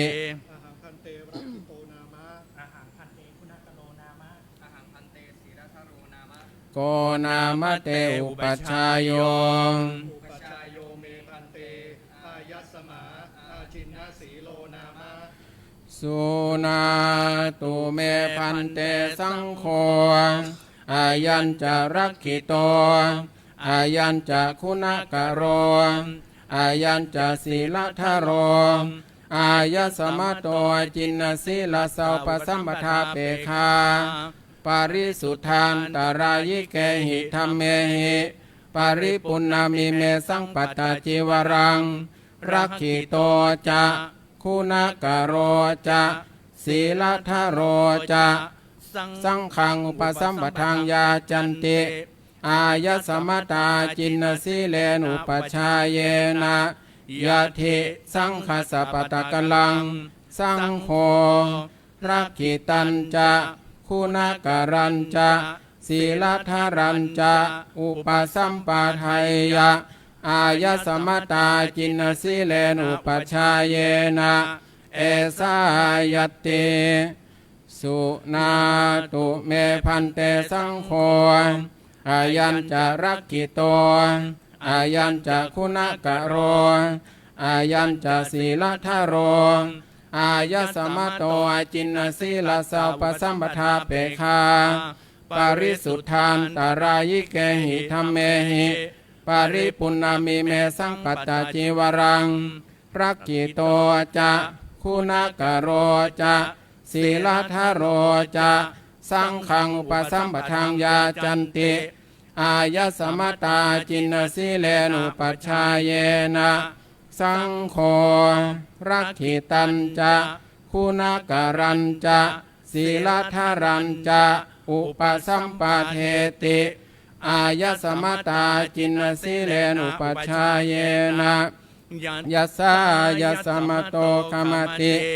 รักขิตาสัจจะคุณาการสัจจะศีลธารสัจจะอุปสัมปทาอายะสมตาจินสีเลนุปชาเยนะโสตุนหัสสะยัสนะคมติโสภาสัยยะทุติยัมปิเอตัมมัทธังวทามิสุนาตุเมพันเตสังโฆอายัญจะรักขิโตอายัญจะคุณกโรอายัญจะศีลธโรอายะสมโตจินสีลสัพพสัมปทาเปคาปริสุทธานตรายเกหิธรรมเมหิปริปุณณามิเมสังปัตตาจิวรังรักขิโตจะคุณกโรจะศีลธโรจะสังฆังอุปสัมปทังยาจันติอายะสมตาจินสีเลนุปชาเยนะสังโฆรักขิตันจะคุณการันจะศีลธารันจะอุปสัมปาเทติอายะสมตาจินสีเลนุปชาเยนะยัสสายะสมโตกามติรักขิตาสัจจะคุณการสัจจะศีลธารสัจจะอุปสัมปทาอายะสมตาจินสีเลนุปชาเยนะโสตุนหัสสะยัสนะคมติโสภาสัยยะตติยัมปิเอตัมมัทธังวทามิสุนาตุเมพันเตสังโฆอายัญจะรักขิโตอายัญจะคุณกโรอายัญจะศีลธโรอายะสมโตจินสีลสัพพสัมปทาเปคาปริสุทธานตรายเกหิธรรมเมหิปริปุณณามิเมสังปัตตาจิวรังรักขิโตจะคุณกโรจะศีลธโรจะอายะสังโฆอุปสัมปทัง สังฆังอุปสัมปทังยาจันติอายะสมตาจินสีเลนุปชาเยนะสังโฆรักขิตันจะคุณการันจะศีลธารันจะอุปสัมปาเทติอายะสมตาจินสีเลนุปชาเยนะยัสสายะสมโตคมติรักขิตาสัจจะคุณการสัจจะศีลธารสัจจะอุปสัมปทาอายะสมตาจินสีเลนุปชาเยนะโสตุนหัสสะยัสนะคมติโสภาสัยยะ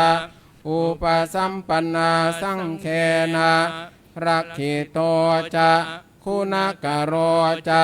ศีลธโรจะอายะสมตาจินสีเลนุปชาเยนะขมติสังคสะตัสมาตุนหิเอวะเมตังทารยามิกราบ3 ครั้งอัญชลี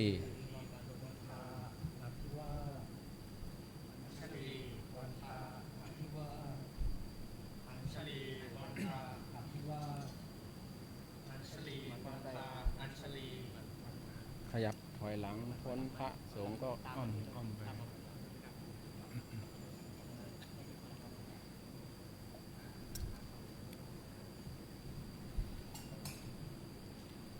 เอาบาทออกด้านข้างแล้วก็นั่งพับเพียบนะห้ามนั่งขัดสมาธิ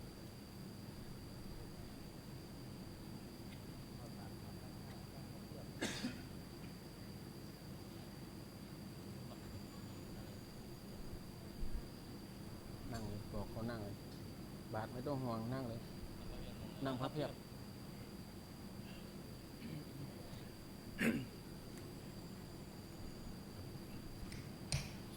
สุนาตุเมพันเตสังโฆวรจิตโตจะโอภาโส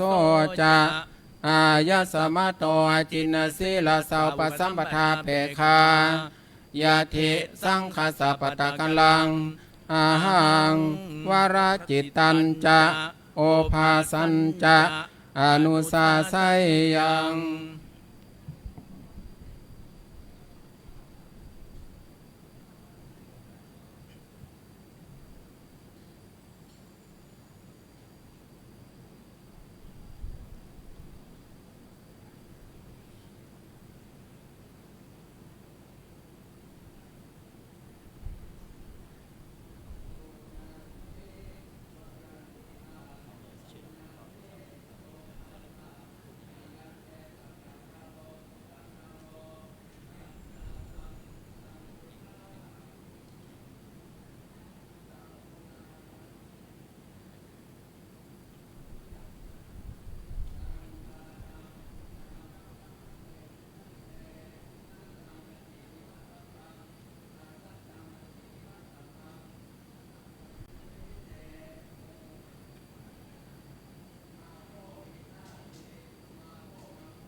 สุนาตุเมพันเตสังโฆวรจิตโตจะโอภาโซจะอายสมะโตจินสีลสาวปสัมปทาเพคาอนุสิทธาเตมยายาธิสังคสปตะกัลังวรจิตโตจะโอภาโซจะอาคัตชัยยุงอาคัตชทะเข้ามา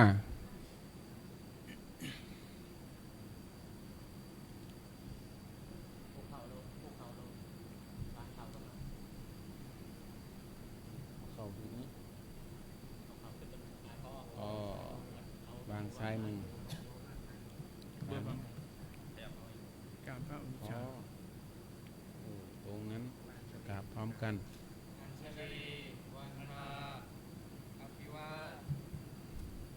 ศอกถึงพื้น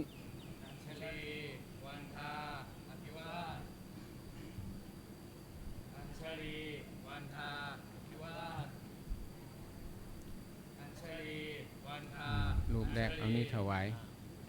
ดอกไม้ไม่ไหนดอกบัวไม่ไหนถวายองค์แรกก่อน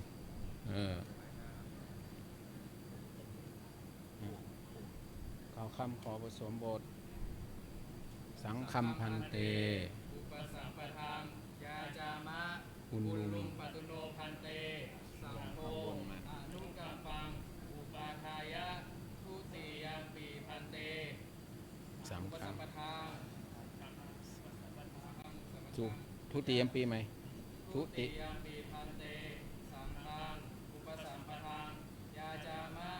อุณลุงปัตุโนพันเตสังโฆอนุกัมปังอุปาทายะ ตติ ติยมปีพันเตสังฆังอุปสัมปทานยาจามะอุณลุงปัตุโนพันเตสังโฆอนุกัมปังอุปาทายะ อิธานิโคอาวุโสอายัญจะวรจิตโตนามาสมเนโรอายัญจะโอภาโสนามาสมเนโรมะมะ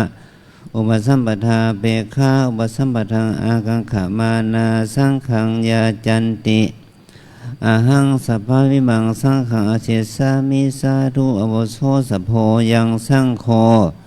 อิมันจะวรจิตตังนามาสมเนรังอิมันจะโอภาสังนามาสมเนรังอันตรายิเกธรรมเมปุชิตวาตถาปตะกะตังยตวายติจตุเทนะกัมเมนะอกุเปนะทานาระเหนะอุปสัมปาเทมาติกัมมัสนิทานังกโรตุ สาธุสุนาตุเมพันเตสังโฆอายัญจะวรจิตโตอายัญจะโอภาโสอายสมะโตจินสีลาสาวปสัมปทาเปคายะทิสังฆสัพปตะกัลลังอาหังวรจิตตัญจะโอภาสัญจะอันตรายิเกธรรมเมปุชัยยังสุนาสิวรจิตตะสุนาสิโอภาสะอายันเตสัจจกาโลพุตตกาโลยังชาตังปุชามิสันตังอธิติวัตตพังอาสันตังอธิติวัตตพังสันติเตเอวะรูปาอาภาธากุทังนัตถิขันโทกิลาโสโสโสอัปปมาโรมนุโสสิปุริโสสิพุชิโสสิอนันโนสินาชิราชพโตอนุญญาโตสิมาตาปิตุเหปาริปุณณวิสติวโสสิปาริปุณณันเตปัตตจิวรังกินาโมสิโกนามเตอุปัชฌายโย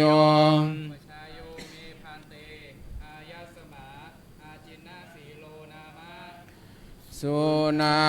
ตุเมพันเตสังโฆอายัญจะวรจิตโตอายัญจะโอภาโส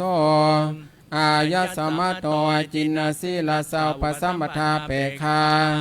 ปาริสุทธานตรายิเกหิธรรมเมหิ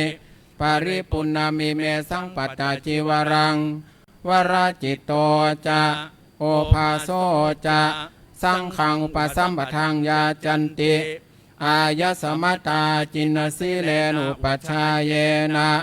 ยะทิสังฆสัพปตะกัลลังสังโฆวรจิตตัญจะโอภาสัญจะอุปสัมปาทัยยะอายสมตาจินสีเลนุปัชฌายเยนะเอสายติสุนาตุเมพันเตสังโฆอายัญจะวรจิตโตอายัญจะโอภาโสอายสมะโตจินสีลาสาวปสัมปทาเปคาปาริสุทธานตรายิเกหิธรรมเมหิปาริปุณณามิเมสังปัตตจิวรังวรจิตโตจะโอภาโสจะสังขังอุปสัมปทังยาจันติอายสมตาจินสีเลนุปัชฌายเยนะสังโฆวรจิตตัญจะโอภาสัญจะอุปสัมปาเทติอายสมตาจินสีเลนุปัชฌายเยนะยัสสายัสสมโตคามติวรจิตตสัจจะโอภาสสัจจะอุปสัมปทาอายสมตาจินสีเลนุปัชฌายเยนะโสตุนหัสสะยัสนะคมติโสภาไสยะทุติยัมปิเอตมัทังวัฏามิสุนาตุเมพันเตสังโฆอายัญจะวรจิตโตอายัญจะโอภาโสสังฆ อายะสมะโตจินนสีลาสาวปสัมปทาเปคาปาริสุทธานตรายิเกหิธรรมเมหิปาริปุณณามิเมสังปัตตจีวรังวรจิตโตจะโอภาโซจะสังขังอุปสัมปทังยาจันติอายะสมตาจินนสีเลนุปชาเยนะสังโฆวรจิตตัญจะโอภาสัญจะอุปสัมปาเทติอายะสมตาจินนสีเลนุปชาเยนะยัสสายะสมโตคมติวรจิตตสัจจะโอภาสสัจจะอุปสัมปทาอายะสมตาจินนสีเลนุปชาเยนะโสตุนหัสสะยัสสนะคมติโสภาสยะตติยัมปิเอตมัทังวัฏามิสุนาตุเมพันเตสังโฆอายัญจวรจิตโตอายัญจโอภาโสอายะสมโตจินนสีลาสาวปสัมปทาเปคาปาริสุทธานตรายิเกหิธรรมเมหิปาริปุณณามิเมสังปัตตจีวรังวรจิตโตจะโอภาโซจะสังขังอุปสัมปทังยาจันติ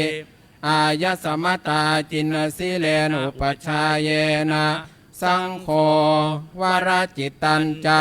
โอภาสัญจะอุปสัมปาเทติอายะสมตาจินนสีเลนะอุปชาเยนะยัสสายะสมโตคมติวรจิตตสัจจะโอภาสสัจจะอุปสัมปทาอายะสมตาจินนสีเลนะอุปชาเยนะโสตุนหัสสะยัสสนะคมติโสภาสยะอุปสัมปันนาสังเขนะวรจิตโตจะโอภาโซจะอายะสมตาจินนสีเลนุปชาเยนะคมติสังคสะตัสมาตุนหิเอวะเมตังทารยามิกราบ3 ครั้งคุกเข่าขึ้นอัญชลี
เข้ามาใกล้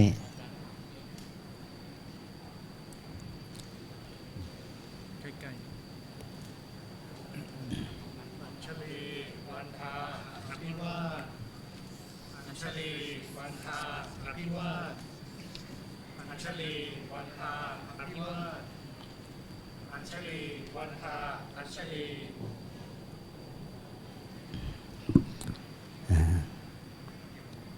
วันนี้สงฆ์ได้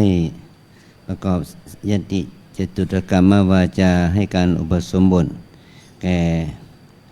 ลักขิโตพระลักุโลและศิราธโลขึ้นเป็นพระวิสุในเวลา 14:24 นาทีได้กรรมวาจาให้ท่านวรจิตโตท่านโอภาโสขึ้นเป็นภิกษุในพระพุทธศาสนาสำเร็จเป็นภิกษุเวลา 14:38 นาทีวันนี้เธอทั้ง5ได้เป็นพระภิกษุโดยสมบูรณ์แล้วมีศีลมีอาจาระข้อประพฤติ เหมือนกับภิกษุผู้บวชเก่าทั้งหลายเราจะแต่ก่อนนี้เราเป็นชาวบ้านเราศีลห้าเรายังถือไม่ครบเลยเนาะตอนนี้เรามาถือศีล227น่ะเธอจะต้องมีความใส่ใจให้เราถือศีลของเราให้ดีองค์พระสัมมาสัมพุทธเจ้าได้ทรงบัญญัติสอนให้พระอุปัชฌาย์บอกอนุศาสตร์ว่าข้อธรรมที่จะต้องสอนทันทีหลังจากที่บวชแล้ว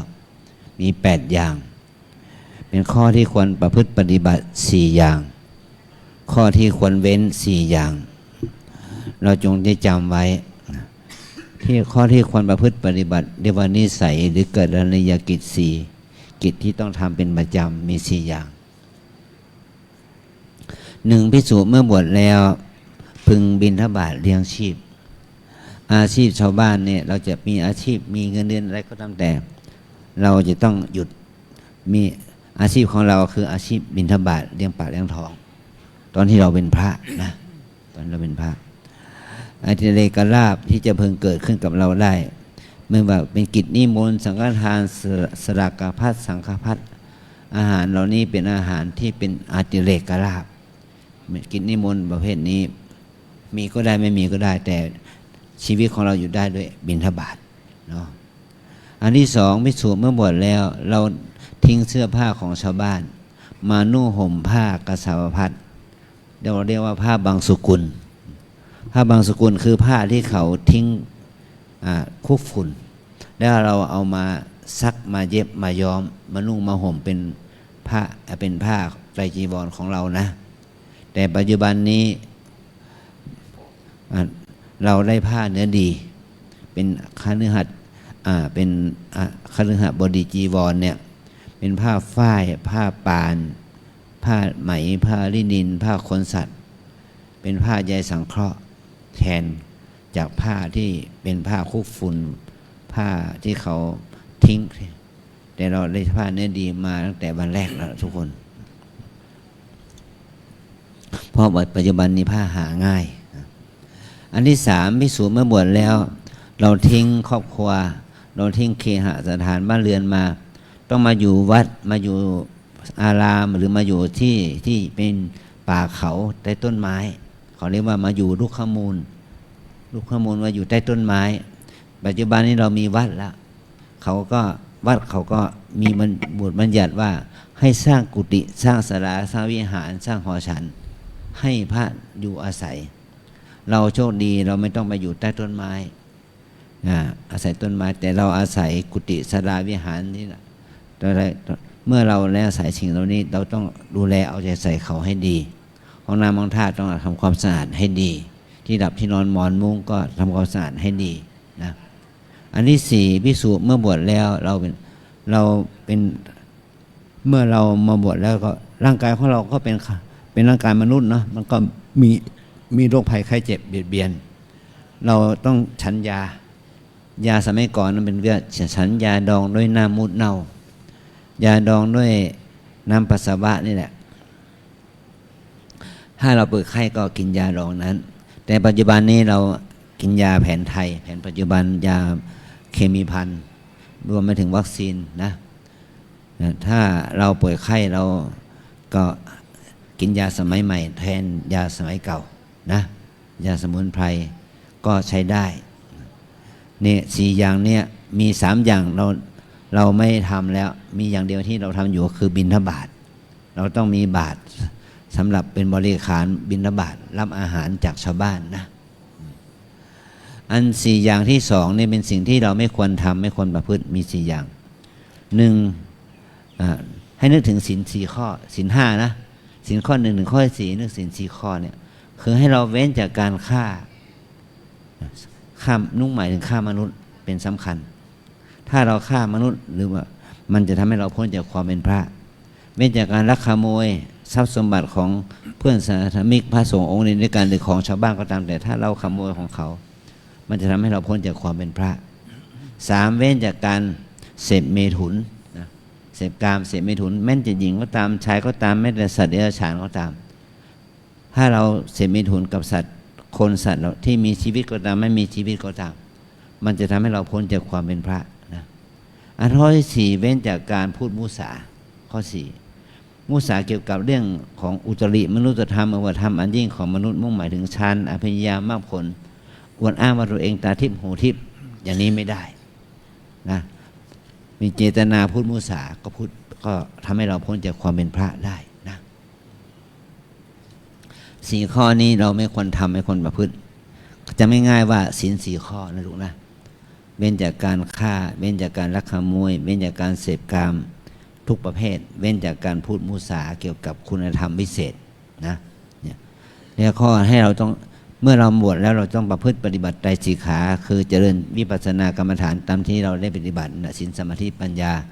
ก็จะทำให้เราเจริญรุ่งเรืองในพระธรรมวินัยของพระสัมมาสัมพุทธเจ้าสืบต่อไปอันนี้คำอธิบายแบบภาษาไทยแบบย่อๆนะตอนนี้จะได้อธิบายพูดเป็นภาษาบาลีตามพุทธบัญญัตินะขอให้เราตั้งใจฟังนะอนุญญาสิโคภะคะวาอุปสัมปะเทตวาจัตตารโรนิสเยจัตตาริจะอาการณิยานิอาจิกิตุงบินดิยาโลปโภชนังนิสายะปปัชชาตัทธาโวยาวาชีวังอุสาโหกรณิโยอาติเรกลาโภสังฆปตังอุเทสะปตังนิมันตนังสรากะปตังปักกิกังอุโปสติกังปาติปฏิกังปังสกุลาจีวรังนิสายะปปัชชาตัทธาโวยาวาชีวังอุสาโหกรณิโยอาติเรกลาโภโคมังกปาสิกังโกสยังกัมพลังสานังพังคังรุขะมูลาเสนาสนังนิสายะปปัชชาตัทธาโวยาวาชีวังอุสาโหกรณิโยอาติเรกลาโภวิหารทายโยโคปัสสะโทหามยังคูหาปุติมุตตะเพสัชชังนิสายะปปัชชาตัทธาโวยาวาชีวังอุสาโหกรณิโยอาติเรกลาโภสัพปินมณีตังเตดังมัทุภานิตังอุปสัมปันเนนะภิกขุนาเมตุโนธัมโมนะปฏิเสวิตโพธรรมโสชุติราชานกตายาปิโยภิกขุเมตุนังธัมมังปฏิเสวติอัสสมโนโหติอสกยปุติโยสยธาเบนามาปุริโสสิสัชชิโนอโพธินาสริระภาเนนะชีวิตุงเอวะเมวะภิกขุเมตุนังธัมมังปริเสวิตวาอัสสมโนโหติอสกยปุติโยตังโมยาวะชีวังอากรณียังอุปสัมปันเนนะภิกขุนาอาทินังทยาสังฆทังนะหาตพังธรรมโสตินะสรากังอุปทายะโยภิกขุปาทังวาปาทาระหังวาอัตเตกปาทังวาอาทินังทยาสังฆทังอาทิยติอัสมโนโหติอสกยปุติโยสยธาเบนามาปันดุปราโสปนนาปมตุหาโพหริตายะเอวะเมวะภิกขุปาทังวาปาทาระหังวาอัตเตกปาทังวาอาทินังทยาสังฆทังอาทิยิตวาอัสมโนโหติอสกยปุติโยตังโมยาวะชีวังอาการณียังอุปสัมปันเนนะภิกขุนาสัจจิจปาโนชีวิตานะวโรเปตะโพธรรมโสกุณกิปิริกังอุปาทายะโยเบโกสัจจิจมนุสาวิหังชีวิตาโบโรเปติอันตมโสขปะปะนังอุปาทายะอาสมโรโหติอสกยปุติโยสยธาปีนามัตบุรุสิราทวิทาพินาอปดิสันติกาโหติเอวะเมวะเบโกสัจจมนุสาวิหังชีวิตาโบโรเปตวาอาสมโนโหติอสกยปุติโยตังโมยาวะชีวังอาการณียังอุปสัมปันเนนะภิกขุนาอุตริมนุษธรรมโมละอุรบิตโพนมโสสุญญาคาเรอภิรมามิติโยภิกขุปาปิโชอิชาปะกะโตสันตังอภูตังอุตริมนุสพัมมังอุรปติชานังวาวิโมกขังวาสมาธิงวาสมาปติงวามัคขังวาพลังวาอัสมโนโหติอสกยปุติโยสยธาปีนามาตาโลมะดกะชิโนอภพุนะบิรุณิยาเอวะเมวะเบขุปาปิโชอิชาปะกะโตสันตัง อุตริมนุสสัมมังอาสันตังภูตังอุตริมนุสสัมมังอุรปิตวาสมโนโหติสกยปุติโยตังโมยวชีวังอการณิยันติอเนกบาริยาญินาโคปนาเตนะภควตาชาตาปัสสตาอรหัตาสัมมาสัมพุทเทนะสีดังสมถะคาตังสมาธิสมถะคาโตปัญญาสมถะคาตายาวะเทวตัสสะมะนิมมนาสัพปิปายาสะอริยสมุขตัสสะวัตถุปเจตัสสะตัณหะนัสสะนิโรคัสสะนิพพานัสสะสัจจิกิริยายะตัณหาสีดัปทาวิโตปัสสมธิมหาภโลโหติมหานิสังโสสมธิภวิตาภิปัญญามหาภลาโหติมหานิสังสาปัญญาภวิหาจิตตังจิตสัมมะเทวะอาสเวหิวิมุตติเสยทิทางกามาสวาภาวาสวาอวิชชาสวาตัสมัติหาโวยมัสมิงตถาคตปะเบทิเตธรรมะบินเยสกตังอริสีรสิกขาสิกิตภาอาทิจิตตสิกขาสิกิตภาอาทิปัญญาสิกขาสิกิตภาตัทธะอปมาเทนะสัมปาเทตัพพัง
สังโฆขมันตุตุมเหหิปิขมิตพัง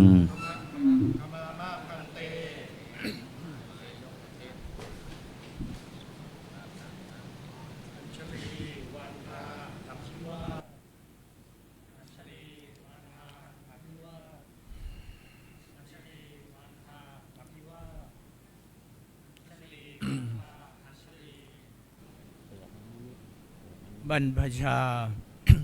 อุปสมบทในลำดับที่ 108 ถึง 112 ประจำปีพุทธศักราช 2568 ฉายาบัตรสัมพุทธัสสะปรินิพพานโตปรัง เบื้องหน้าแต่พุทธปรินิพพาน พระพุทธศาสนายุคการล่วงแล้วได้ 2,568 พรรษาปัจจุบันสมัยวันที่ 25 เดือนพฤษภาคมตรงกับวันอาทิตย์แรม 14 ค่ำเดือน 6 ปีมะเสงประชุมพระสงฆ์ 15 รูปณพัทธสีมาวัดล่ำเปิงตะโปธารามอำเภอเมืองจังหวัดเชียงใหม่พระอาจารย์เจ้าคุณพระภาวนาธรรมาภิรัตน์วิปัสสนาจารย์วัดล่ำเปิงตะโปธารามพระอุปชาพระครูวินัยธรอินจันทร์กันโตภาโสวัดล่ำเปิงตะโปธารามพระกัมมวาจาจารย์พระมหาธีรชัยทัตตะเสเลวัดล่ำเปิงตะโปธารามพระอนุสาวนาจารย์ให้อุปสมบทแก่สามเณรรัตน์ชาญอนุรักษ์โดยให้ฉายาว่าพระรักขิโตแก่สามเณรเอกวัตรชวดนุชโดยให้ฉายาว่าคุณกโรแก่สามเณรกิตถนัทสำเร็จความเป็นภิกษุ3 รูปครับ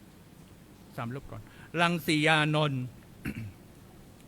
โดยให้ฉายาว่าพระให้นี่ก่อน บอกเวลาเขาก่อน3 รูปเนี่ยได้เวลาเท่าไหร่ ก็เดี๋ยว สำเร็จความเป็นภิกษุเวลา เดี๋ยวมันยังอ่านชื่อหมดแต่ครับ ไม่เหมือนกันจะได้คนละชุด อ๋อก็3 รูปนี่ยังหมดแต่ครับ คณะกรรมการ แรก ว่า อะครับ ถึงอะ ทำไมเนาะ อ้าว ครับ แก่สามเณรกิตตนัสลังสียานนท์โดยให้ฉายาว่าพระศีระทโร เป็นอุบัติสัมปันภิกษุในพระพุทธศาสนาสำเร็จความเป็นภิกษุเวลา 14:24 นาทีและ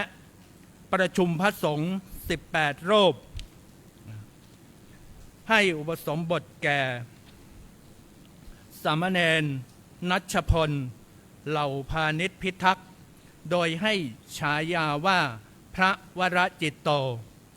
แก่สามเณรจิรพัฒน์บุญช่วยสิริกุลโดยให้ฉายาว่าพระโอภาโส เป็นอุบัติสัมปันภิกษุในพระพุทธศาสนาสำเร็จความเป็นภิกษุเวลา 14:38 นาทีเป็นอุปสรรคขอจงเจริญด้วยศีลสุตาธิคุณและทีคายุสุขสิริสวัสดิ์งอกงามไพบูรณ์ในพระบวรพุทธศาสนาทุกทิวาราตรีการเทินพระอาจารย์เจ้าคุณพระภาวนาธรรมาภิรัตน์เจ้าคณะอำเภอเมืองจังหวัดเชียงใหม่พระอุปชาย์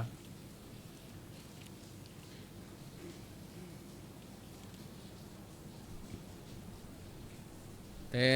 อัทธาลาทาสุกิตาวิรุณพุทธัสสะสะเน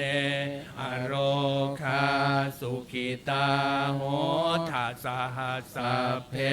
หิยาติเพ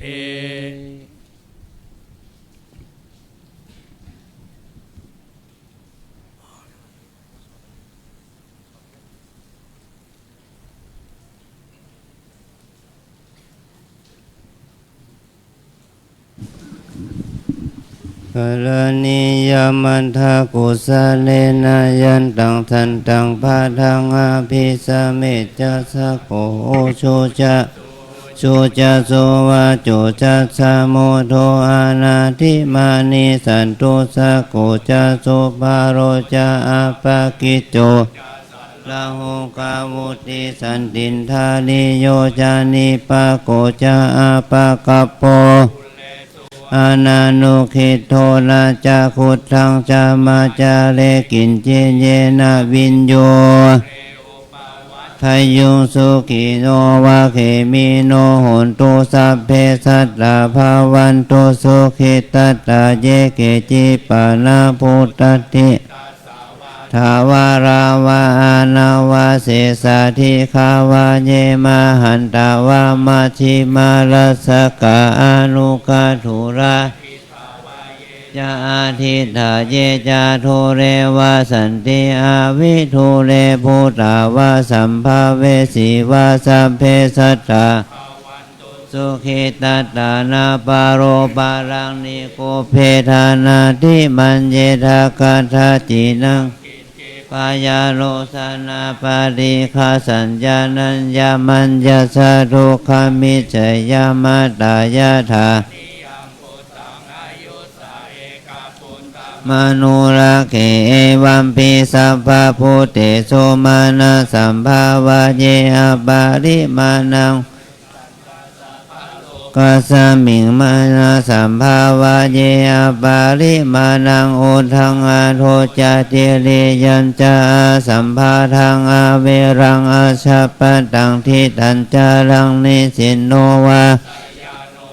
ยาวตัสสะวิคตามิโตเอตังสติงอาทิทายาภัมมมิตังวิหารังอิธามาหุบาคัมมสีราวาทัสสะเนนะสัมปันโนกาเมสุวินายาเคดังนาหิชาตุรานิยเมธาสุตตาวั วันตามิพุทธังสัพพะเมวะโทสังฆามาทามิวันทามิธัมมังสัพพะเมวะโทสังฆามาทามิพันติวันทามิสังฆังโทสังฆามาทามิพันติวันทามิคารุโอปัชฌาจาริเยสัพพะเมวะโทสังมีพันติวันทามิกัมมัฏฐานังสัพพะเมวะโทสังฆามาทามิพันติวันทามิอารามิสีมังสัพพะเมวะโทสังฆามาทามิพันติวันทามิยังสัมพังสัมภัฏฐานิสุปฏิทิตาสาลีลาธาตุมหาโพธิงปังสาการังสัทธานาคาโลเกเทวะโลเกชัมมะโลเกชัมพูทิเปรังกาทิเปสาลีลาธาตุโย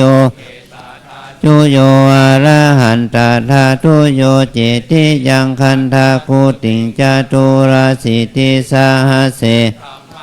เทสะเปสังปาทะเจติยังอาหังวันตามิสัพพะโส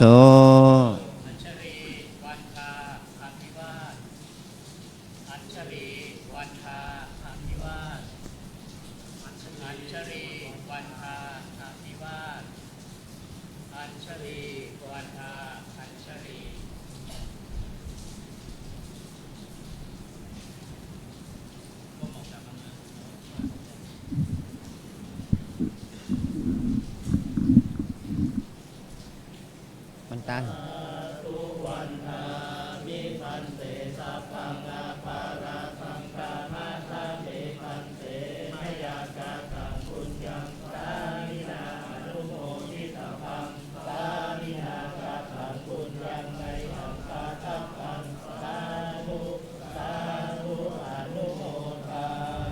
จัตตารโอธัมมาวัฏันติอายุวันโนสุขังพลัง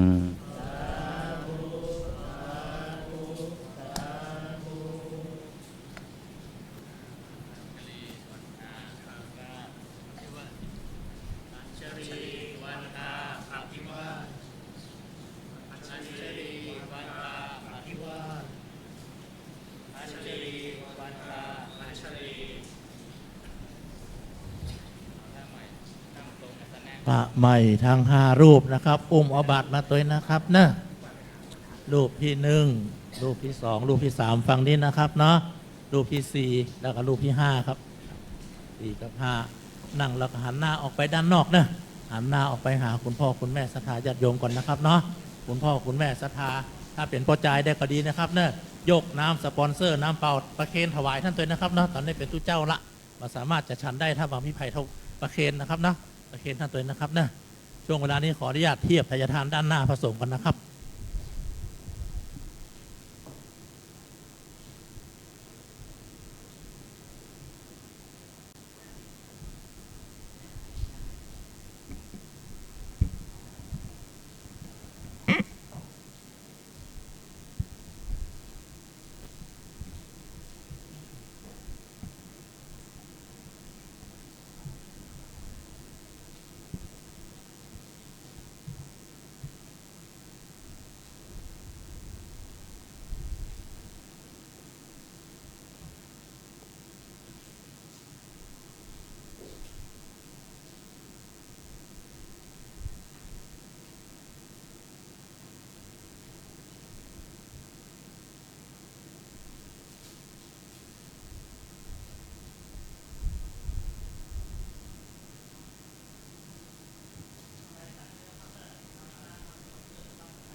เชิญคุณพ่อก็ได้คุณแม่ก็ได้หรือว่าเจ้าภาพนะครับเนาะทั้งเจ้าภาพที่1ที่2ที่3ที่4และที่5 ท่านเดียวนะครับเนี่ยตัวแทนเจ้าภาพ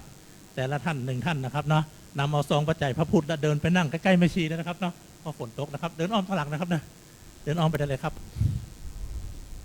เจ้าภาพที่1ที่2ที่3แล้วก็ที่4ที่5ไปอยู่ใกล้ๆกันพระพุทธนะครับเนาะเดินนะครับเนี่ยทำไมหันหน้ามาด้านพระอุปชฌาย์ครับทำไมทั้ง5รูปครับทำไมครับหันหน้าไปด้านโน้นครับทำไม1 2 3หันหน้ามาด้านนี้ครับผมหันหน้ามาด้านนี้ยังกล่าวคำถวายอยู่ครับนั่งใกล้ๆนี่เดินนะครับเนิ่มาเลยนะครับเดี๋ยวจะได้กล่าวคำถวายพร้อมๆกันนะครับนะจะนั่งบนนี้ครับผมปริย้ายตีเข้ามาละเนื่องจากฝนตกย้ายกันพระพุทธไปตรงนี้จะนั่งตรงบนนะครับเนาะทำไมนั่งตามสบายนะครับนั่งพับเพียบลงไปเลยครับนั่งพับเพียบลงไปเลยนะครับทำไมครับพร้อมแล้วนะครับเนาะพร้อมทางศรัทธาสาธุชนทุกท่านประนมมือขึ้นนะครับกล่าวคำบุพภาคาถาตั้งนะโมถวายจตุปัจจัยทายธรรมพร้อมกันณบัดนี้นะโมตัสสะภะคะวะโตอะระหะโตสัมมาสัมพุทธัสสะนะโมตัสสะภะคะวะโตอะระหะโตสัมมาสัมพุทธัสสะนะโมตัสสะภะคะวะโตอะระหะโตสัมมาสัมพุทธัสสะเชิญกล่าวตามผมนะครับอิมานิมะยังพันเตจตุปัจจยาทีนิสัปปริวารานิภิกขุสังคัสสะโอโนชยามะสาธุโนพันเตภิกขุสังโฆอิมานิจตุปัจจยาทีนิสัปปริวารานิปฏิคันหาโตอัมหากังทีฆรตังหิตายะสุขายะข้าแต่พระภิกษุสงฆ์ผู้เจริญข้าพเจ้าทั้งหลายขอน้อมถวายจตุปัจจัยทายธรรมพร้อมบริวารทั้งหลายเหล่านี้แก่พระภิกษุสงฆ์ขอพระภิกษุสงฆ์โปรดจงรับจตุปัจจัยทายธรรมพร้อมบริวารทั้งหลายเหล่านี้ของข้าพเจ้าทั้งหลายเพื่อประโยชน์และความสุขแก่ข้าพเจ้าทั้งหลายแก่ญาติทั้งหลายมีมารดาบิดาเป็นต้นตลอดกาลนานเทินสาธุ เชิญตัวแทนเจ้าภาพบุญทากันพระพุทธในพานเลยครับเนาะนำปัจจัยวางไว้ในพานเลยครับด้านหน้าเนี่ยวางปัจจัยเรียบร้อยแล้วก็เชิญไปรวมกลุ่มได้เลยนะครับนะเชิญนั่งรวมกลุ่มที่เดิมได้นะครับแอมไปที่บอกพระใหม่รูปที่1 2 3ก่อนนะครับนะไปหาพระประชา1 2 3หาพระประชา4 กับ 5ยกไถ่ทานพระประชาไปเลยของใครเป็นเจ้าภาพอะไรมาข้างบนนี่3 องค์มาเนี่ย2 3หาพระประชาก่อนหาพระประชา3 ชุดนะครับเนาะ3 ชุดนี่ใช่เข้ามารวมกันนี่3 องค์ขยับ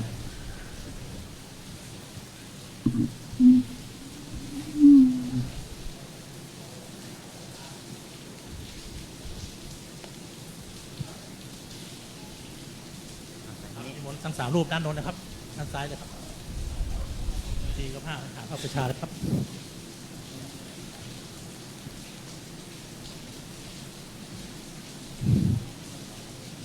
ครับน้อมประเคนถวายพระประชาเสร็จแล้ว2 รูป4 กับ 5มาด้านนี้ครับช่วยกันประเคนด้านนี้หมดเลยครับวันนี้มีผลไม้ติ๊บตัวนี้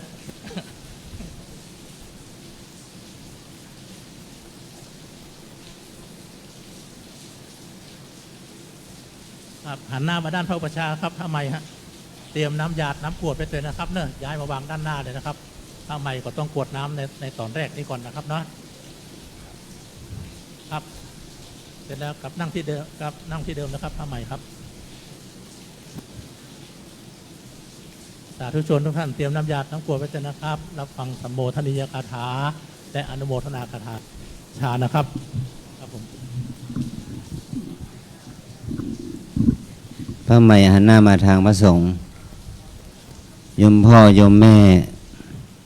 เราโชคดีนะ เราบวชพระเสร็จฝนตกแล้วบุญจริงๆเราได้ประกอบสังฆกรรมในขณะที่สภาพอากาศสดใสมีแสงแดดอากาศไม่ร้อนเมื่อเราบวชแล้วก็ฝนตกพรำๆชุ่มฉ่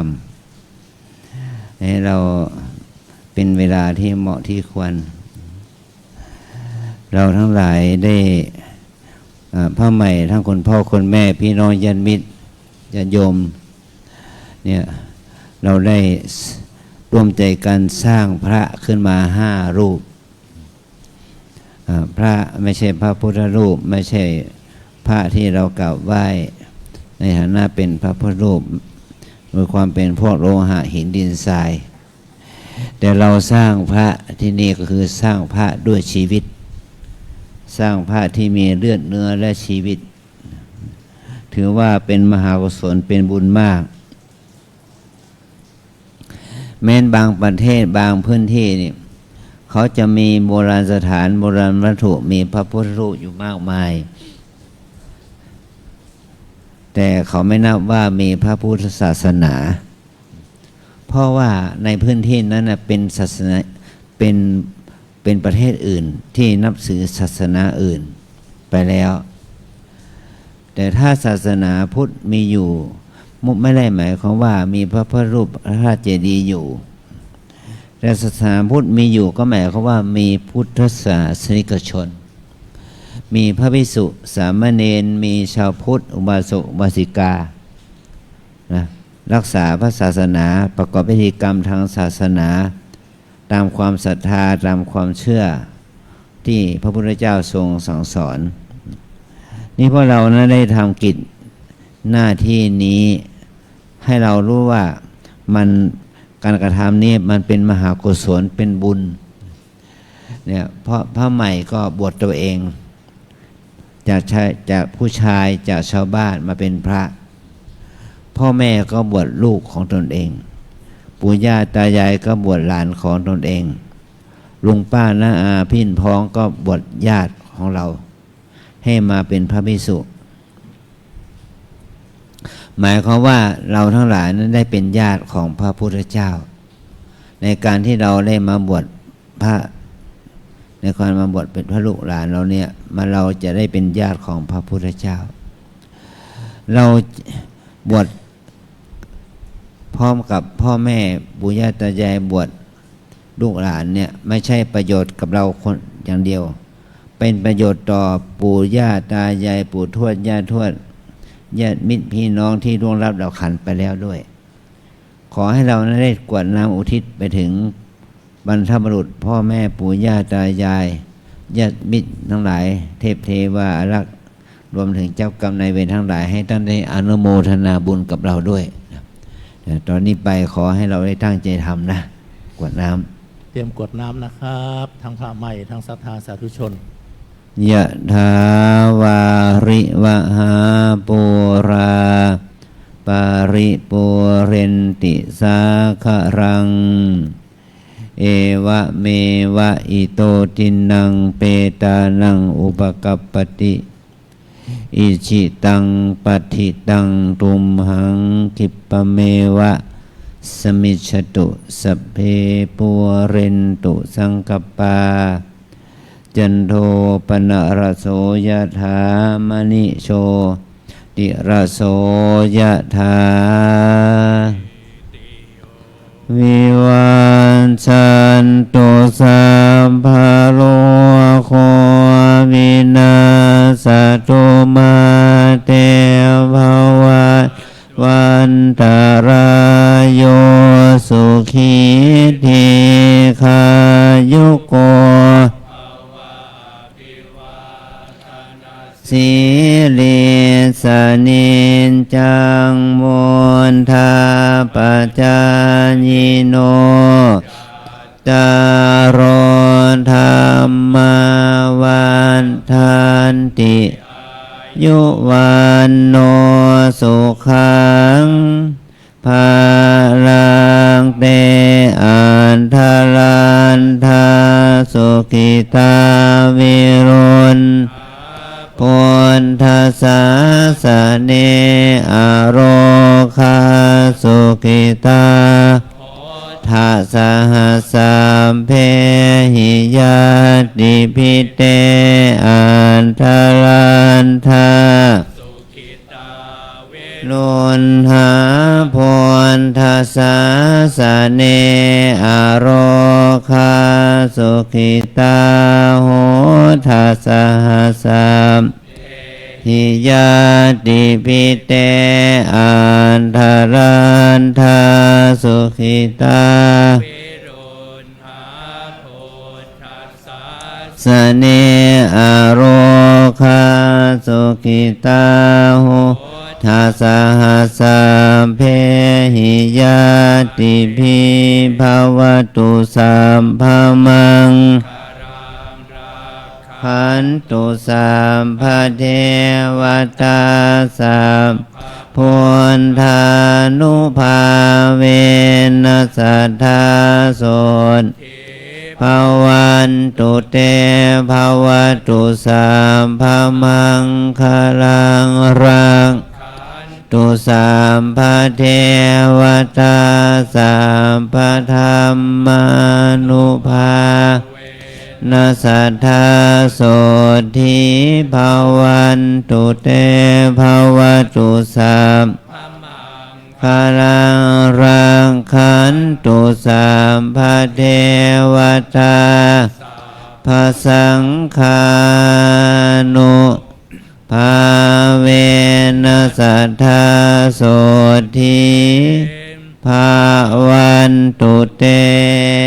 ธรรมยังสาธุกลังกะโลมะเสสาธุสาธุสาธุ ทานเราก็ได้กระทำแล้วศีลเราก็ได้สมาทานรักษาแล้วบุญกุศลจากการอุปสมบทเราก็ได้สำเร็จแล้วขอให้เราได้บำเพ็ญบุญภาวนาให้เราหายใจเข้าหายใจออกอย่างมีสติเราได้ลมหายใจเข้าออกมาแต่ธรรมชาติมาแต่บันเกิดให้เราตั้งสติให้รู้ถึงหายใจเข้าหายใจออกหายใจเข้ายาวออกยาวก็ให้รู้หายใจเข้าสั้นออกสั้นก็ให้รู้3 หน 5 หนก็จะเป็นบุญเป็นกุศลกับเราได้อันนี้เราเรียกบุญภาวนานะขอให้เราตั้งใจภาวนาสักครู่หนึ่งก่อนที่จะได้แผ่เมตตาถวายเป็นพระราชกุศลแด่พระเจ้าอยู่หัวพระบรมราชินีพระราชชนนีปันปีดวงและพระบรมวงศานุวงศ์และก็พี่น้องญาติมิตรของเราและสรรพสัตว์ทุกทั่วหน้าให้มีส่วนบุญกุศลกับบุญกุศลของเราสืบต่อไป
สมควรแก่เวลาแผ่เมตตาพร้อมกันตานากัมมังนิพพานาปัจจโยโหนตุโนนิจังอีทังสีลากัมมังนิพพานาปัจจโยโหนตุโนนิจัง อิตังภาวนากัมมังนิพพานาปัจจโย โหน ตุ ตุ โน โน นิ นิ จั จั ง ง ยังกินจิกุสาลังกัตตพังกัมมังสัพเพหิอัมหิกาตังปุญญังโนอนุโมทันโตสุนันโต โพนโต เยเทวาอาสามิงฐาเนอาทิคาตาทิคายุกา สัทธา โหนตุสัพพสัตตาสุขีอัตตานังปาริหารันตุมาตาปิตาสุขิตาโหนตุทุกขาปามุจจันตุสัพเพยาตากาสุขิตา โหนตุ ทุกขาปามุจจันตุสัพเพอายาตากาสุขิตาโหนตุทุกขาปามุจจันตุสัพเพปิสาสัพเพยักขาสัพเพเปตาสุขิตาโหนตุ ทุกขา ปามุจจันตุสัพเพนักขัตตาสุขิตาโหนตุทุกขาปามุจจันตุสัพเพ เทวา สุขิตาโหนตุทุกขาปามุจจันตุสัพเพอาจาริโยปัชฌายาสุขิตาโหนตุทุกขาปามุจจันตุสัพพาสัมปติโยสามิชันตุโวเจริญศรัทธาท่านเจริญศรัทธาสาธุชนทุกท่านวันทาน้อยขอสุมาพระอุปชฌาย์พระสงฆ์องค์เจ้านะครับ สาธุวันตาเมพันเตสะพังอาปาลาทังคามาธาเมพันเตมยากาตังปุญญังสามินาอนุโมทิตาพังสามินากาตังปุญญังไมหังทาตาพังสาธุสาธุอนุโมทามิ จัตตารโอธรรมาวัฏันติอายุวันโนสุขังพระลัง สาธุสาธุสาธุ การบุตรสมบทก็สำเร็จเสร็จสิ้นแล้ว ตอนนี้ไปเราทั้งหลายจะรับพรจากพระใหม่อันเป็นลูกหลานของเราสืบต่อไปนะพระใหม่ให้พรเป็นแล้วเนาะพ่อแม่จะได้ชื่นใจปู่ย่าตายายจะได้ชื่นใจนะ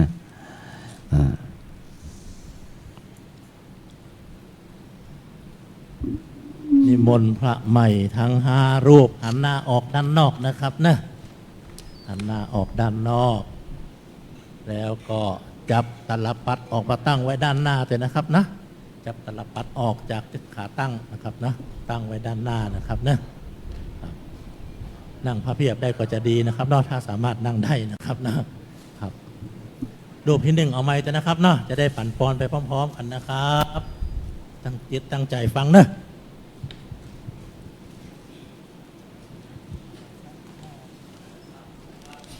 ยะถาวาริวหาปุราปาริปุเรนติสาคารังเอวะเมวะอิโตทินังเปตานังอุปกัปปติอิชิตังปัติตังตุมหังคิปะเมวะสมิชตุสัพเพปุเรนตุสังกปาจันโทปนาราโสยะถามณิโชติระโสยะถาวิวาชันตุสัพพะโรโควินาศตุมาเตภวัตวันตารายโยสุขีทีขายุโกภาวะอภิวาทนาสีลิสนิจจังอุทธาปจายโนจัตตารโอธรรมาวัฏทันติอายุวันโนสุขังภาลัง สาธุสา